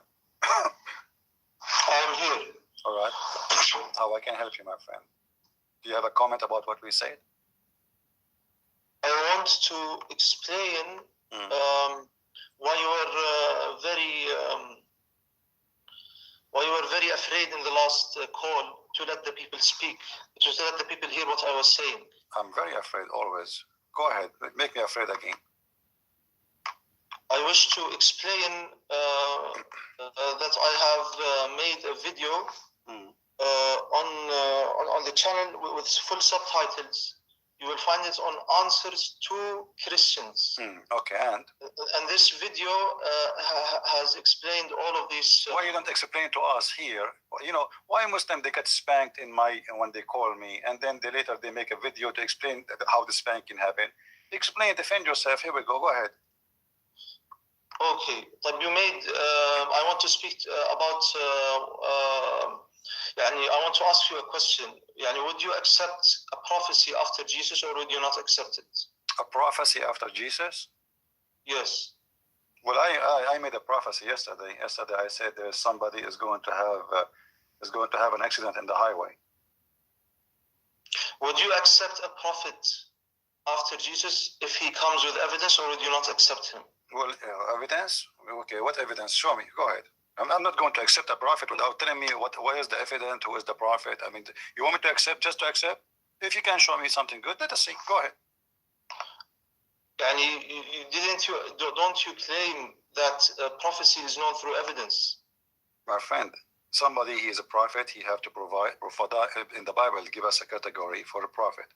He have to prophesy in the name of the true God, and his prophet and his prophecy have to come to be true. If you miss one of them, you are a false prophet. Go ahead. طيب, you said different. They were Muhammad, Jesus is truth, whereas Muhammad is a liar. Muhammad is not a liar. Muhammad is a lying manufacturer. طيب, you claimed that Muhammad sallallahu alayhi wasallam, that Muhammad he was looking for the world. Whereas when you look at his biography, you find that he didn't care about this world for the least. All he cared about was that people say La ilaha illallah, that they worship the one. Really? So why Muhammad he owned many slaves and he had many wives, and why he asked for the fifth of every attack from the booty? Why the Muslims accuse him of stealing underwear? Do you have an answer? I can tell you that slavery was acceptable before Muhammad. Yeah, but why he owned slaves? Why he don't care for the world, as you said? No problem. I understand at that time it was accepted, no problem. But why he want to have more and more slaves? If he don't care for the world, why he don't say, okay, all the slaves go free? I don't want the slaves. I don't want money. Did your prophet say, if you want to meet me to speak with me in a private, you have to pay me? Yes or no? He didn't say that. No. Do you wanna bet? Allah subhanahu wa ta'ala, he told the Prophet sallallahu alayhi wa sallam. Allah told him. Well, I can say, okay. Yes. Allah told him to get money for seeing people. That's clear. Allah told the believers. My friend. Told the believer. But who is the one who told the believers? Muhammad. What is the proof that this is Allah? Why Allah he care if Muhammad get money? Why Muhammad get money? Here we go. You are talking to me. Did I ask you for a private consultation? Listen, Prince. Listen, my friend. Listen. Don't run away. I am here. Guys, how many hours today I stayed with you? How many hours? 6 hours in the morning, or 5? And now God knows how many hours. Did I ask you for money? Why Muhammad is a prophet of God? I'm not a prophet. I'm just a normal human being. I'm no one. Why Muhammad? Don't tell me Allah. Don't tell me Allah. Why Allah he care? Why Allah he care that a prophet of God, if he want to meet somebody in a private, he have to be paid? Who paid the Prophet sallallahu alaihi wasallam? My friend, your prophet, he do not need to be paid if he is coming from God, because God will provide him. Yes, and that's you do not need to make it an obligation for everybody when I meet him in a private to pay him. Read with me. Oh, you believe when you consult with the messenger on private, spend something. That is correct. He's asking in advance, my friend. No. You see, anyone can talk to me. Anyone can talk to me. People, they talk to me. I answer hundreds of emails. I make thousands of videos. I never ask anyone to pay me a penny. I am not a prophet. Your prophet should have a better ethic than me. Why he make a condition? Why Jesus? Oh, listen. Why Jesus did not say? You see, my voice is not good. Why Jesus did not say, okay, pay me before you see me? The Prophet sallallahu alaihi wasallam. Why Moses did not do the same? Can you let me ask the question just so we can have a dialogue? The Prophet sallallahu alaihi wasallam, he said, he was told to tell his people, I do not ask you for anything, for any gain. I'm not asking you for any payment. What not asking? He's asking. Okay, did Allah say the fifth of every booty to the Prophet? Yes or no? That is correct, but did the Prophet take anything from it? He took it, for sure he took it. Here we go, the Muslims are fighting over an underwear. Don't you see? Don't you read with me? The Muslims accuse your Prophet. Read with me, my friend. I'm not making things up. Is that a true story or not? That the Muslims are fighting over the booty, accusing your Prophet that he took an underwear. You are being very, very dishonest. My friend, the proof in front of you. The proof in front of you in the screen. The proof. I don't care if you are in YouTube, if you are in the moon. You keep saying to me dishonest. I'm showing the proof and the reference. This is Tafsir al-Jalalain. This is chapter 1, verse number 161. The Muslims accuse the Prophet that he stole a bikini. So why you say to me you are being dishonest? Listen. I just want you to understand, Christian Prince, that you have to take it objectively. You are thinking about things in a very wrong way. And I can just point out to you that the Prophet ﷺ and Jesus, they were Jesus and Muhammad, they were brothers. They were brothers in faith. You cannot. You are like what? You are seeing something which is not there, and you are just lying to the people. This is not. Okay, you see, you are being a potato now, and you don't show us. I'm lying about what? Show us I lied about what? Did the Muslims accuse your? Answer me. Did the Muslims accuse your prophet to be fraud? Yes or no? The Prophet ﷺ, the Sahaba and the companions of the Prophet, accuse him to be fraud. Yes, no, this is a lie. Here we go. Guys, does it say in the front of me? Does it say in the front of you in the interpretation of the verse that he accused him to be a fraud? Do you see the word of fraud? Allah subhanahu wa ta'ala, Allah subhanahu wa ta'ala, what does this mean? Does this mean that that he did take anything? You tell me, if the believers, if I am a prophet and my companion accuse me to be fraud, what about the strangers? If the one who believe in Muhammad accuse him to be fraud, that means he's a fraud. Nobody accused the Prophet ﷺ, maybe a few, a few. Who is the few? Who is the few? Obviously your God Allah in his throne, he decided to write about it that Muhammad he stole an underwear. I mean, what kind of God? Let me ask you. Your God Allah, he did not write us. Your God, he did not write. I'm not listening. Listen, you wait. Let me prove to you that you are trying to escape the truth. Did your prophet have sex with 6-year-old girl? Yes. Did your prophet kidnap women from their houses? Yes. Did he steal money? Yes. Did he torture a Jew guy for asking him for the money he hid under the ground, which is his money? Yes. Did Muhammad he cut a woman to pieces when she was alive just because she made a poetry against him? Yes. She is 85 years old. What kind of a prophet he is, the one you have? What kind of a man? He cut a woman to pieces when she's alive and she is 85 years old. Where is the mercy? Where is the ethic? Islam is the highest ethic. Islam is the highest. What is the ethic? Here we go. Okay. Is it the ethic? Is it the ethic to have sex with 6-year-old girl? He did not have that when she was 9. He married her. Is that better? He married her when she was 6, and he entered into her when she was 9. He married her at the age of 6, so he was molesting her between 6 to 9, and at 9 he have intercourse with her. What kind of a man? He is at the age of 54. He marries a 6-year-old girl. Why is this against the Prophet? I don't because see that means he's a pedophile, because this is ethic. Why am a man, my friend? This is not marriage. This is not marriage. She's a child. In order to marry somebody, she have to agree to marry you. In order to she don't even know what marriage means. Do a child at the age of 6 she know what marriage means? There are certain cases where this. My friend. There's someone saying to me 9 years old. No, she was not 9 years old. Stop being a fool. She is 6 years old when he married her. He entered into her when she was 9. He molested her between the age of 6 to 9, and at the age of 9 he have intercourse. At the age of 9 he have intercourse. Now let me ask you, if she is not ready, why a man at the age of 54? Why are you bringing up these things? Because you're ashamed of it. This is why you don't want to talk about it. Why? I mean, why? Because we're talking about the ethic of your prophet. Let us talk about different ethic. Let us talk about different ethic. Did Muhammad enter the house of his own son and he flirt with the wife when she is married to him?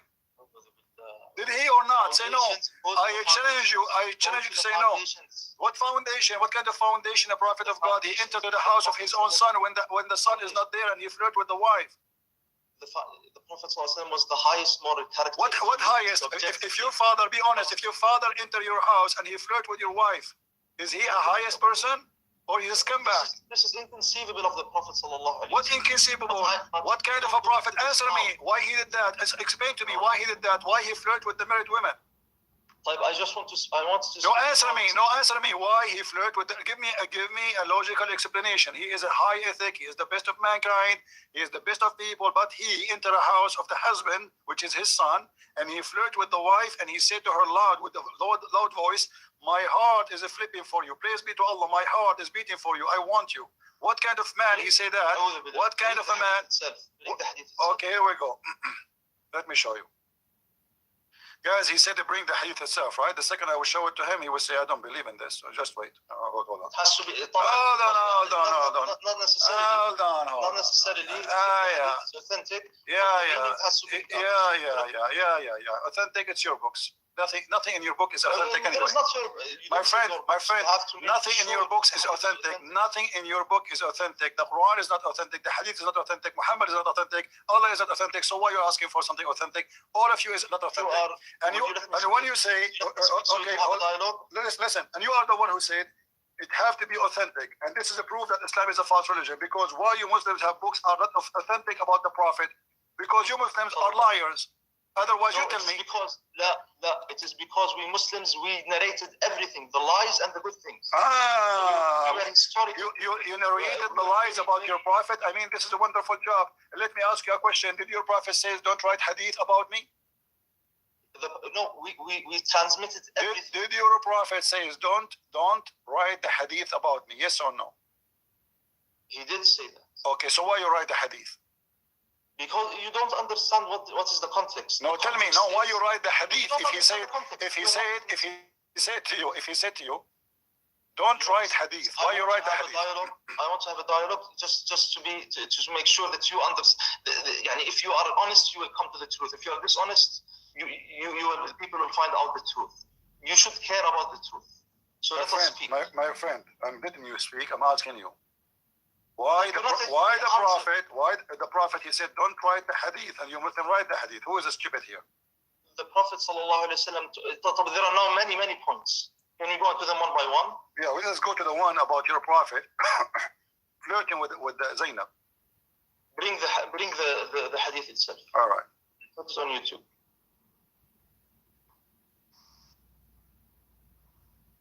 All right. Let us see.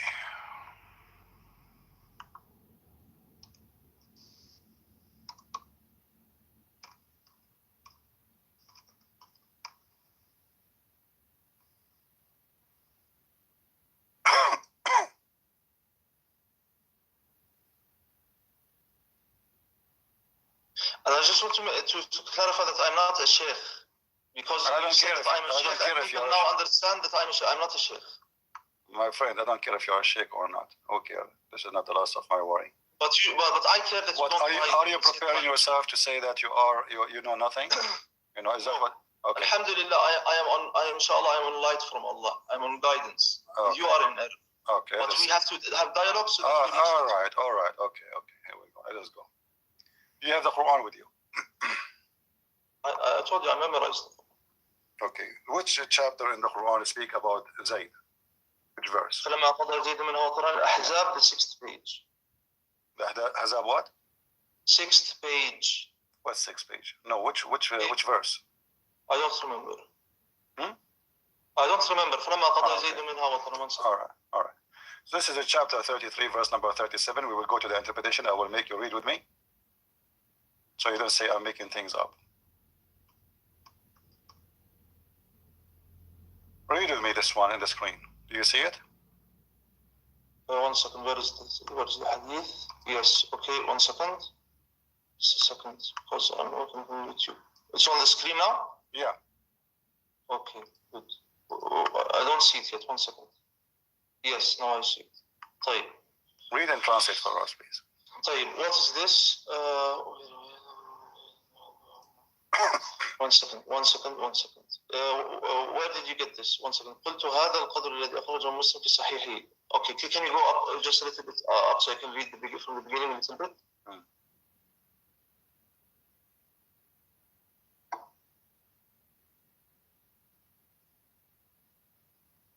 Go up. I don't see. 1 second. This is تفسير جامع لأحكام القرآن القرطبي. All right? Yes. All right. Okay. Go down. Read for me and translate. Okay. طيب, first of all, tafsir is not all of it authentic. Read for me. Yeah, it's a lie. 1 second. It's a lie. No, It's I'm a not lie. saying it's a lie. I haven't read it to say it's a lie or not. All right, right. I'm saying that tafsir, not all tafsir. Right. To know the authenticity of the narration, we have to go into the sanad. We have to go into the chain of narrators. Are the narrators honest? Are the narrators with good memory? And if we know this, we can come to. My friend, go to the topic. Read for me and translate. Let everybody know. To the hadith. Okay, read and tell us what happened. Yes. وإذ تقول الذي أنعم الله عليه وأنعمت عليه أمسك عليك زوجك وتقرأ. قلت هذا القدر الذي أخرجه مسلم في صحيحه. What is the qadr? There's something before it. Can you go up? My friend, read the one I highlight for you, the riwayah, the story, not the rest. إن زيدا تورم ذلك منه حين أراد أن يقربها. Read. 1 second. قلت هذا القدر الذي أخرجه مسلم في صحيحه وهو الذي صححه الترمذي في جامعه وفي البخاري عن أنس بن مالك هذه الآية وتخفي في نفسك ما الله مبديه نزلت في شأن زينب بنت جحش وزيد بن حارثة وقال عمر وابن مسعود وعائشة والحسن ما أنزل الله على رسوله أشد عليه من هذه الآية. طيب, وقال الحسن وعائشة لو كان رسول الله صلى الله عليه وسلم كاتما شيئا من الوحي لكتم هذه الآية بشدة عليه. يعني what is he saying here? He's saying that my friend, all of this you read for me is not important. My friend, no. Just read the story for me. Does it say here? You see, you're trying to avoid the story. Read the story. Read the story. أنه أمسى زيد فأوى إلى فراشه قالت زينب ولم يستطعني زيد. Read. Go ahead and translate. طيب. وروي في الخبر أنه أمسى زيد فروي في الخبر. What is الخبر? What does خبر mean? What does it mean? It means a report. Yeah. Isn't it all of it? What about isn't it Islam? All of it is report. Isn't it the Hadith is a report? Isn't the Quran is a report? What's wrong with you? I'm not afraid of okay, read for us. Why you keep doing blah blah blah blah? You don't want to read. Why you are afraid? Read. Yeah, let everybody laugh. Let everybody laugh. You are in trouble. You are in trouble. You will not read it. Prove to me you are not afraid. Read. Continues. Just read and translate. Read and translate. And after you finish reading and translating, explain. Go ahead. طيب. وروي في الخبر أنه أمسى زيد but you promise me you give me time to explain. I'm listening. Go ahead. وروي في الخبر أنه أمسى زيد فآوى إلى فراشه قالت زينب ولم يستطعني زيد وما امتنع منه غير ما منعه الله مني. Translate please. Translate step by step. فلا يقدر عليه. Step by step. Translate. طيب I have to understand first. طيب أمسى زيد فآوى إلى فراشه قالت زينب ولم يستطعني زيد وما امتنع منه وما امتنع. I will get the original please. One second because there's something wrong. وما امتنع.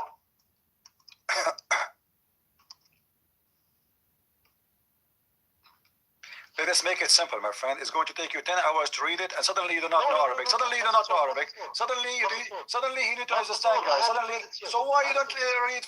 Why you are giving it all this time? Let us make it short. Does it make short? Does Zainab says that Zayd he wanted to have sex with me, and Allah did not allow him to have sex? Yes or no? وما